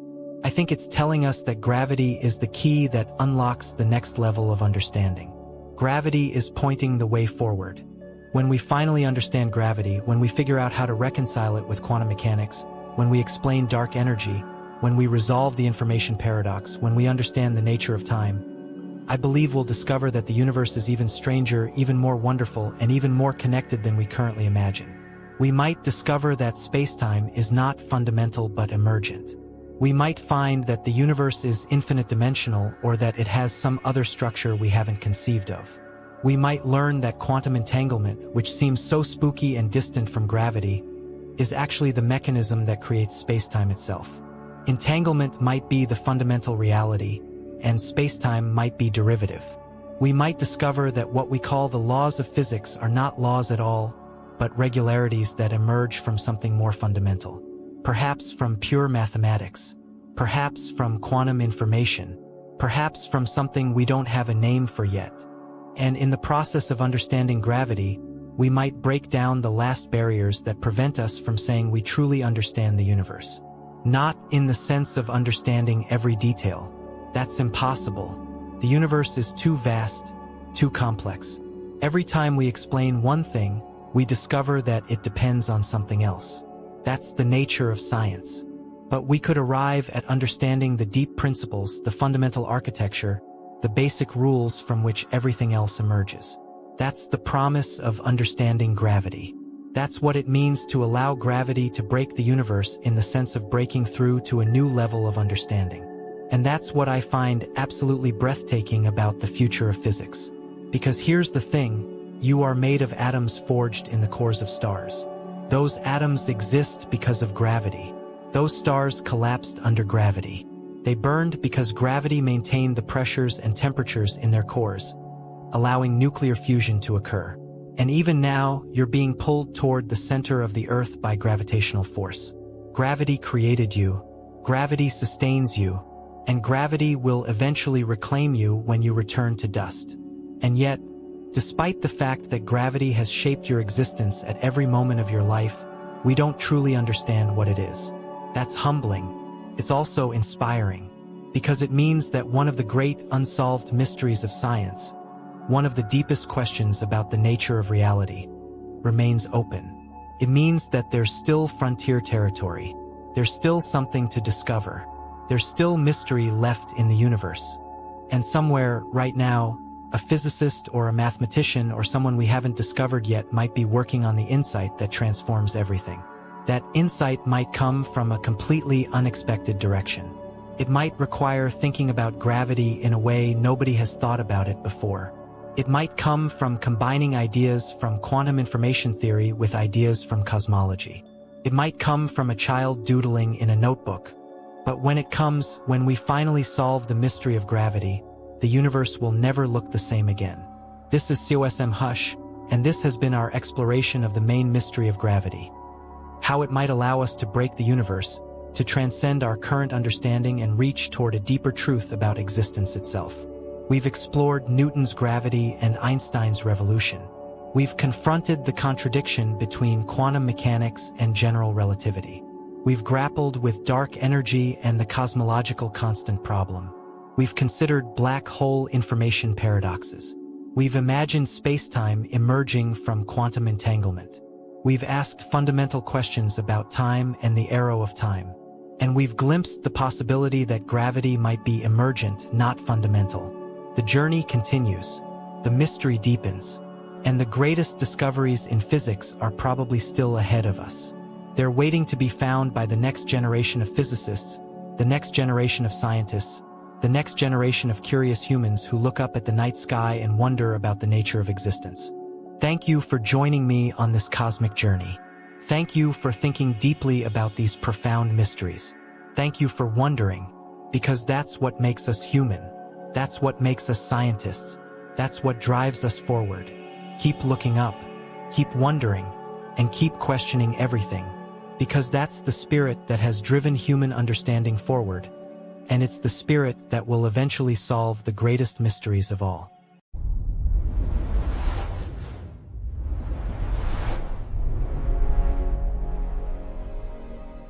Right now, as you are reading these words, as you are breathing, as the earth turns silently beneath your feet at 1,000 miles per hour, something is falling toward you.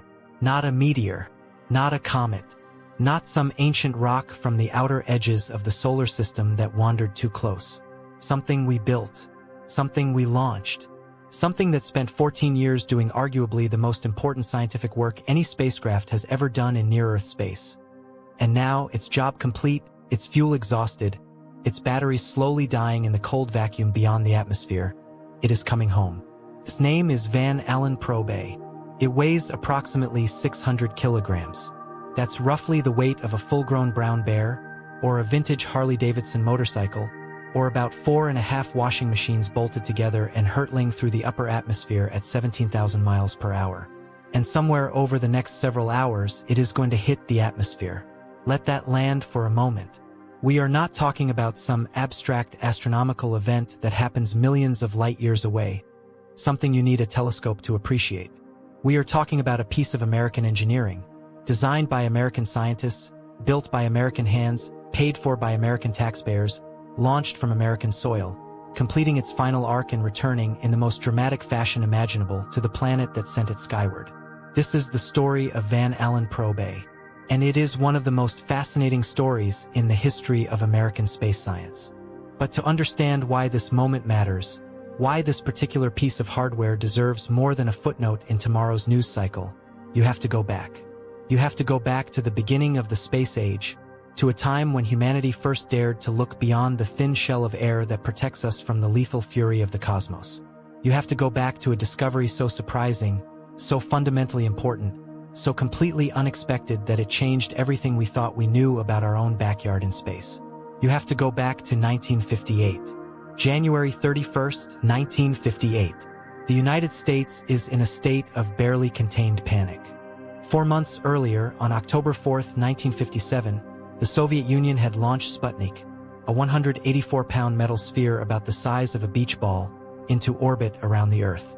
The beeps it transmitted back to Earth were picked up by ham radio operators across America, and those beeps hit the American psyche like a psychological thermonuclear device. The Soviets were in space. The Soviets were orbiting the Earth.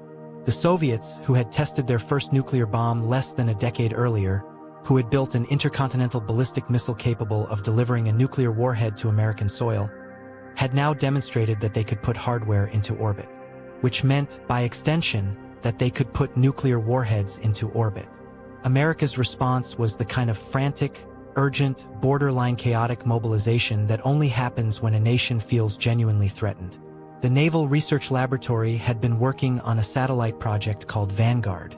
But Vanguard was moving slowly, carefully, methodically, the way good engineering moves when it isn't being rushed by geopolitical terror. Then Sputnik flew, and suddenly Vanguard was the most important project in America. And then, on December 6, 1957, in front of a live television audience, Vanguard's rocket rose about 4 feet off the launch pad and exploded. The satellite, a tiny 3-pound sphere, was thrown clear of the explosion, still transmitting, lying in the burning wreckage at the base of the launch pad. The press called it Flopnik. The humiliation was complete. America needed a win, and America needed it fast.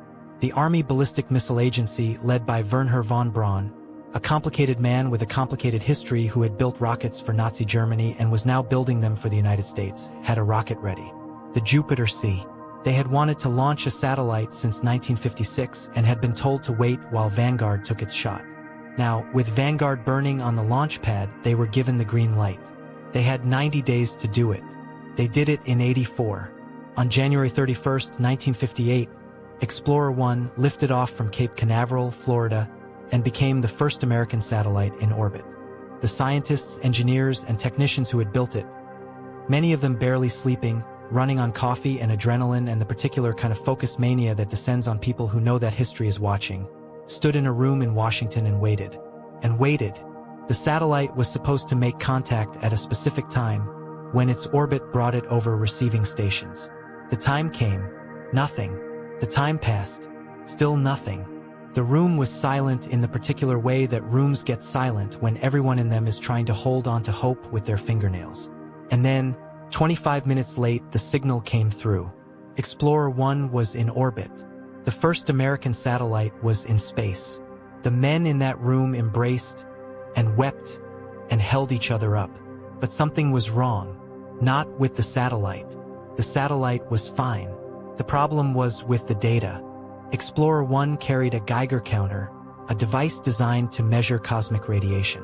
The scientist responsible for that instrument was a man named James Van Allen, a physicist from the University of Iowa who had spent years studying cosmic rays by attaching instruments to high-altitude balloons and rockets. He had been arguing for years that the United States needed to study the radiation environment near Earth from orbit, and he had finally gotten his chance. The Geiger counter worked. It transmitted data back to Earth. But the data was strange. At certain altitudes and certain positions in the orbit, the radiation readings went through the roof. And then, at other points, the Geiger counter went completely silent. Not low readings. 0 readings. As if there was nothing there at all. Van Allen and his team puzzled over this. A Geiger counter doesn't just stop working. If there's nothing there, it reads nothing. But if there's something there, a lot of something, if the radiation intensity is so high that it saturates the detector and overwhelms its ability to count individual particles, the counter goes to 0. The silence wasn't absence. The silence was an overload. Van Allen ran the math.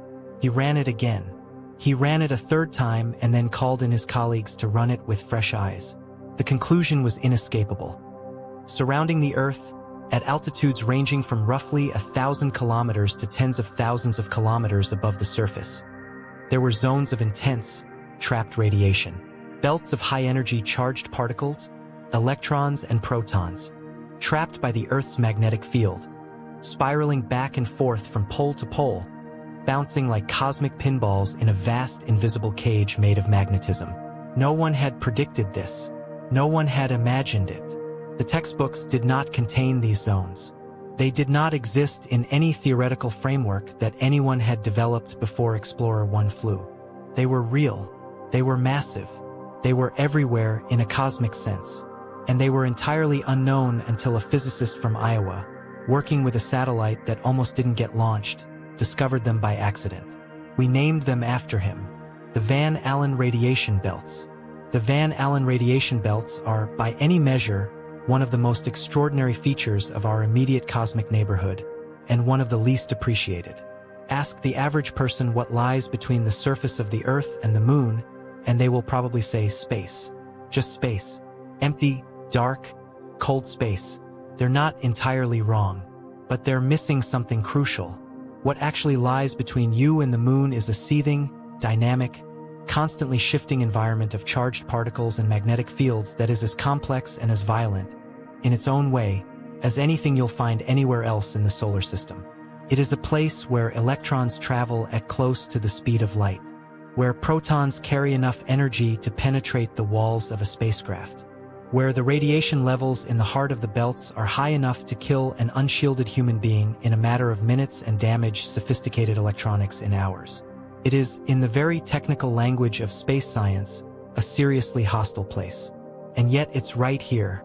It's not around Jupiter or Saturn. It's not in some distant region of the galaxy. It's right above our heads, starting at about 1,000 kilometers altitude and extending out to about 60,000 kilometers, well past the orbit of the Moon in terms of the inner edge of the magnetosphere's influence.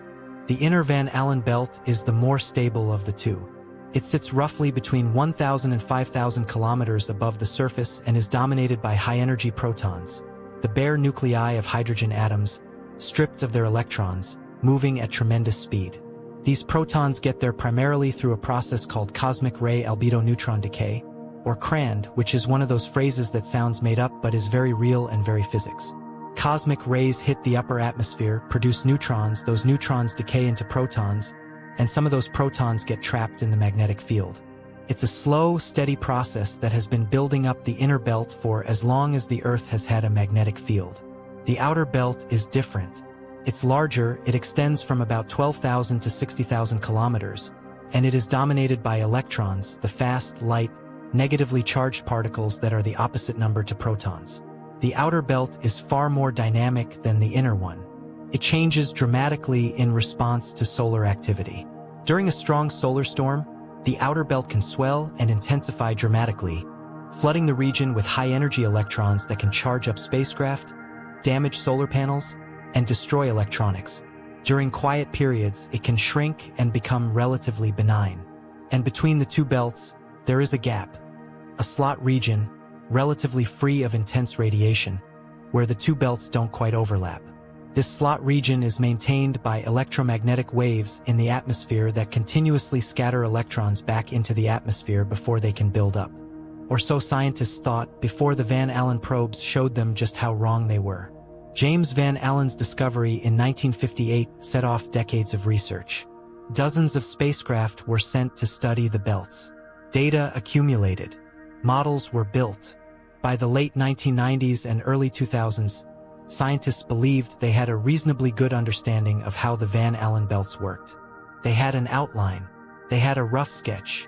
But they were missing enormous pieces of the picture, and some of what they thought they knew turned out to be wrong. The problem was instrumentation. The satellites that had studied the Van Allen belts over the decades were, by the standards of modern space science, relatively crude instruments. They could detect the presence of radiation. They could measure general energy levels. But they couldn't see the fine structure of what was happening. Couldn't watch individual populations of particles as they moved and bounced and were energized and were lost. Couldn't measure the electric and magnetic fields with the precision needed to understand the wave-particle interactions that drive the belt's behavior. Couldn't watch the belts respond to a solar storm in real time with enough detail to actually understand the mechanisms at work. It was like trying to understand the human circulatory system using only a stethoscope. You can hear that something is happening. You can get a rough sense of rate and rhythm, but you can't see the blood cells, can't watch the valves open and close, can't understand the biochemistry of what's flowing through those vessels. To really understand the Van Allen belts, you needed better instruments. You needed instruments that could measure the energy spectrum of trapped particles with high resolution, that could detect the plasma waves that interact with those particles and either accelerate them or cause them to fall into the atmosphere, that could measure the electric and magnetic fields with exquisite precision, that could capture the detailed structure of the radiation environment as the spacecraft moved through it. And you needed to do all of this not from a single spacecraft but from two spacecraft flying together, so you could distinguish between changes that were happening in time from changes that were happening in space, because those are two completely different things, and you can't tell them apart from a single point of measurement.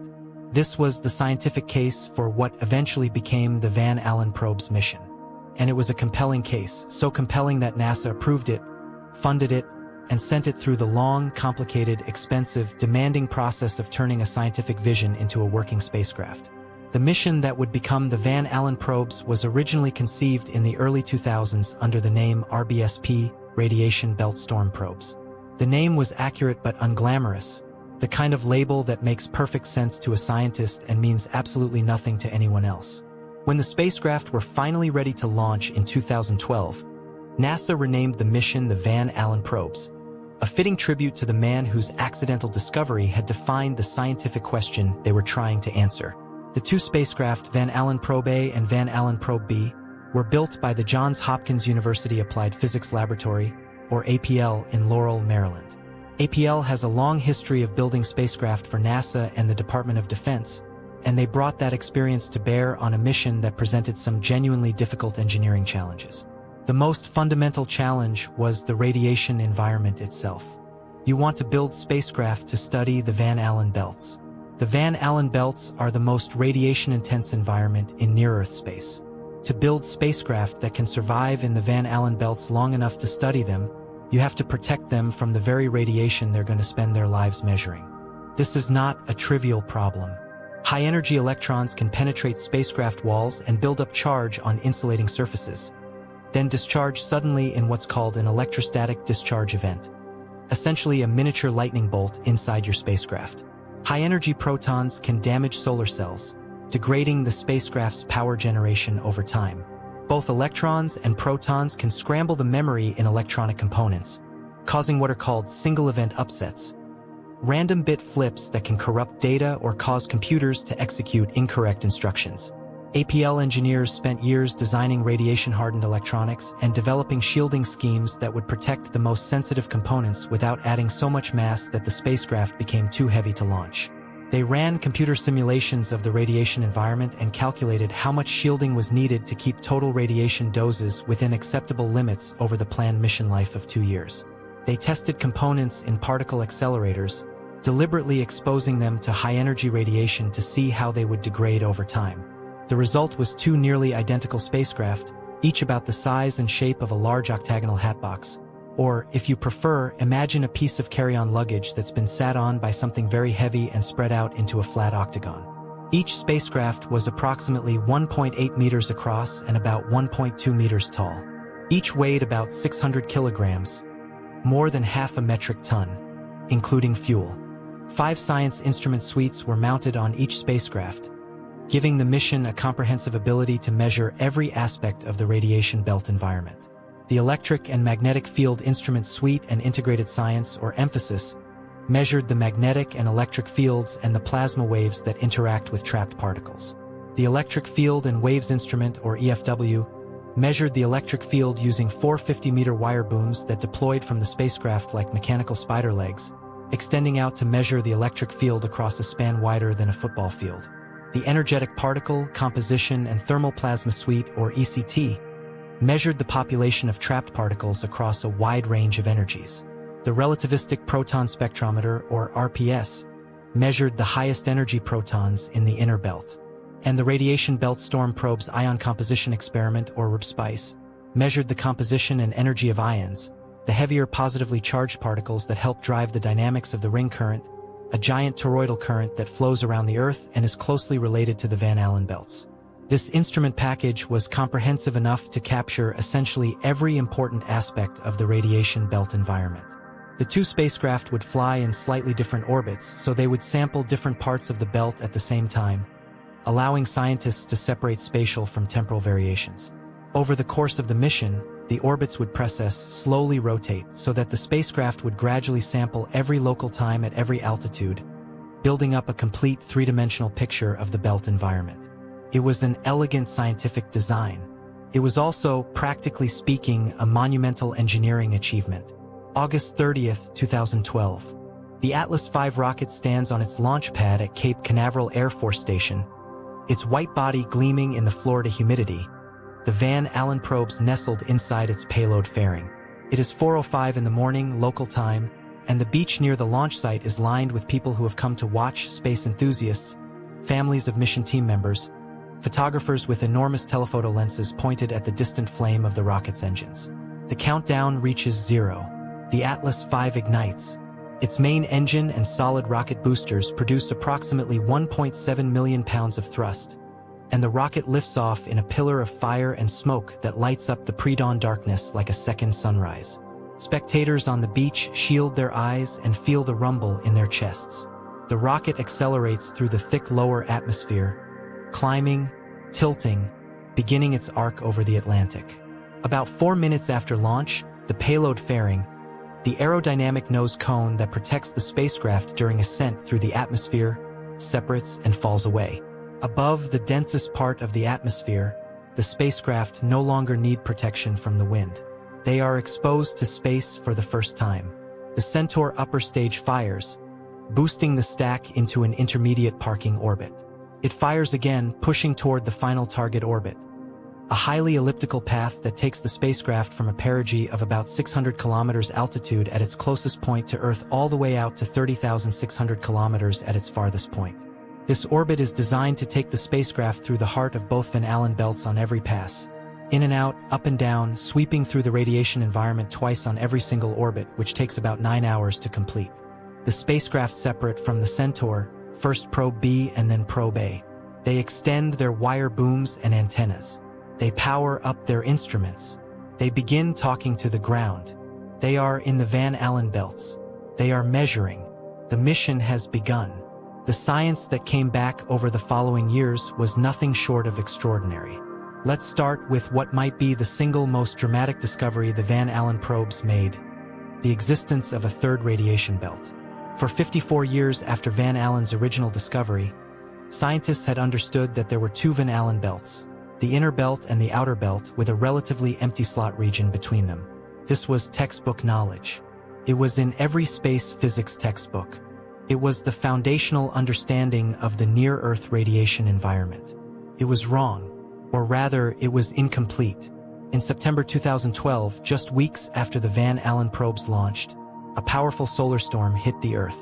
Solar storms, also called geomagnetic storms, happen when the sun ejects a massive cloud of magnetized plasma called a coronal mass ejection, or CME, and that CME hits the Earth's magnetosphere. When a big CME arrives, it can compress and distort the magnetosphere, dramatically intensifying the Van Allen belts and sometimes injecting new particles into them. Scientists had seen this happen before. Solar storms intensify the outer Van Allen belt. Standard behavior, textbook stuff. But then something unexpected happened. The electrons that had been injected by the solar storm, a massive population of high-energy particles sitting in the outer belt, began to respond to the changing electromagnetic environment in a way no one had anticipated. Instead of the simple two-belt structure reforming as the storm subsided, the data from the Van Allen probes showed the formation of a distinct third belt, a new, separate band of high-energy electrons sitting in the slot region between the inner and outer belts. This third belt persisted for 4 weeks before finally being wiped out by another solar event. But those 4 weeks were enough to upend decades of theoretical understanding and force scientists to completely rethink their models of how the belts work. How does a third belt form? What maintains it? Why does it appear in the slot region, which electromagnetic wave interactions are supposed to keep clear? The answers to these questions turned out to involve a complex interplay of different types of waves and particle populations that was far more subtle than anyone had previously suspected. The discovery of the third belt was published in Science magazine in February 2013, just 6 months after launch, and it sent shockwaves through the space physics community. It was one of those moments in science where a result is so clean, so unambiguous, so clearly important, that even the most skeptical observer has to sit down and rethink their assumptions. But the third belt was just the beginning. One of the deepest mysteries in Van Allen belt physics is the question of particle acceleration. How do the electrons in the outer belt get to be so energetic? Electrons in the outer Van Allen belt can reach energies of millions of electron volts, energies so high that they travel at more than 90% of the speed of light. At those speeds, relativistic effects become important. These particles are so fast that Einstein's special relativity actually matters for calculating their behavior. Scientists call them killer electrons because of their ability to penetrate and damage spacecraft electronics. How do electrons get that energetic? Where does the energy come from?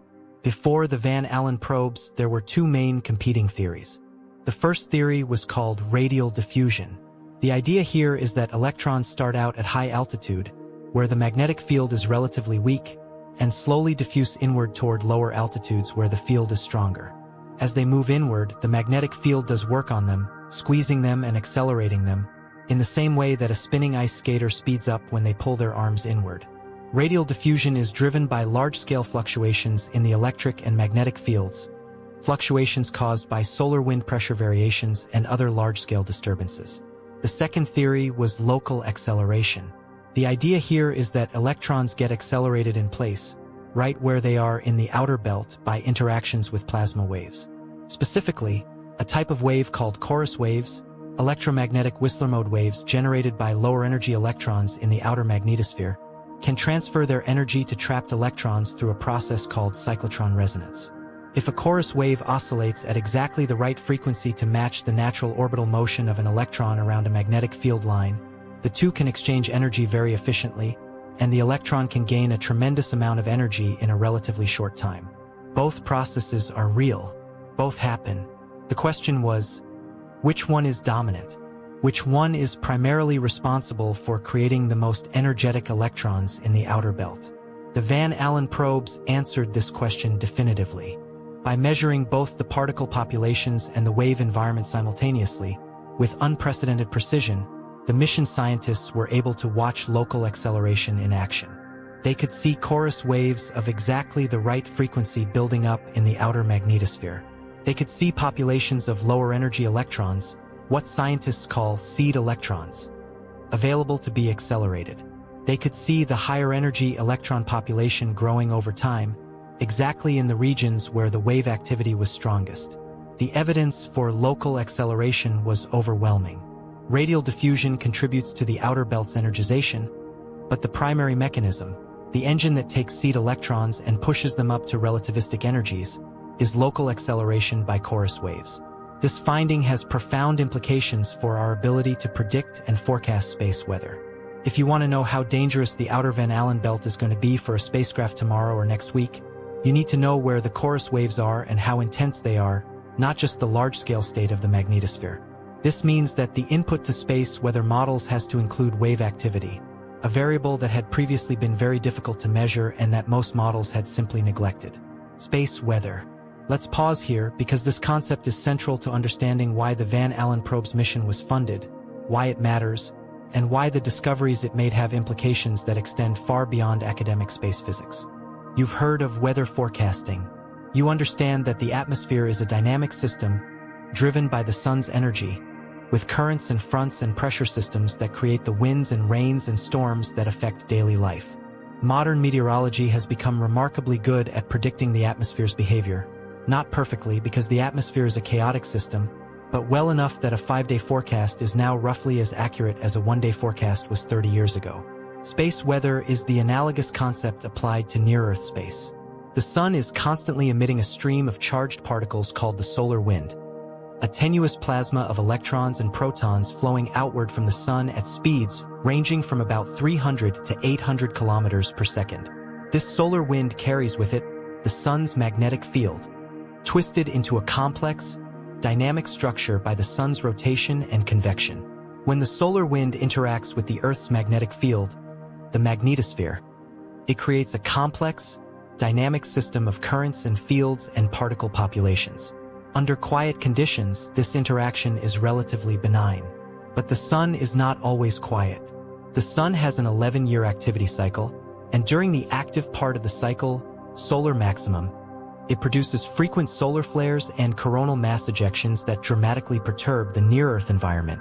A big geomagnetic storm can enhance the Van Allen belts dramatically, filling the near-Earth environment with high-energy electrons that can damage or destroy satellites. The 1989 geomagnetic storm caused by a powerful CME knocked out an entire Hydro-Quebec power transformer, leaving 6 million people without electricity for up to 9 hours. The same storm permanently degraded the solar panels on several satellites.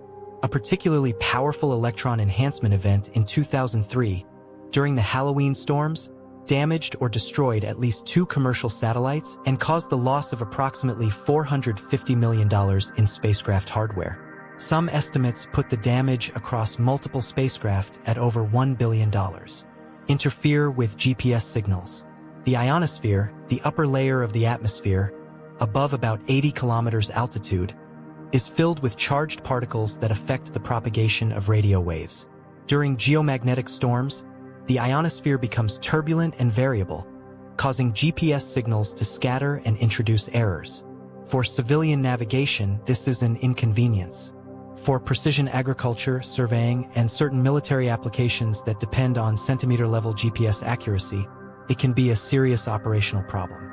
Induce currents in long conductors at the surface. The changing magnetic fields during a geomagnetic storm can induce electric currents in power lines, pipelines, and railroad tracks.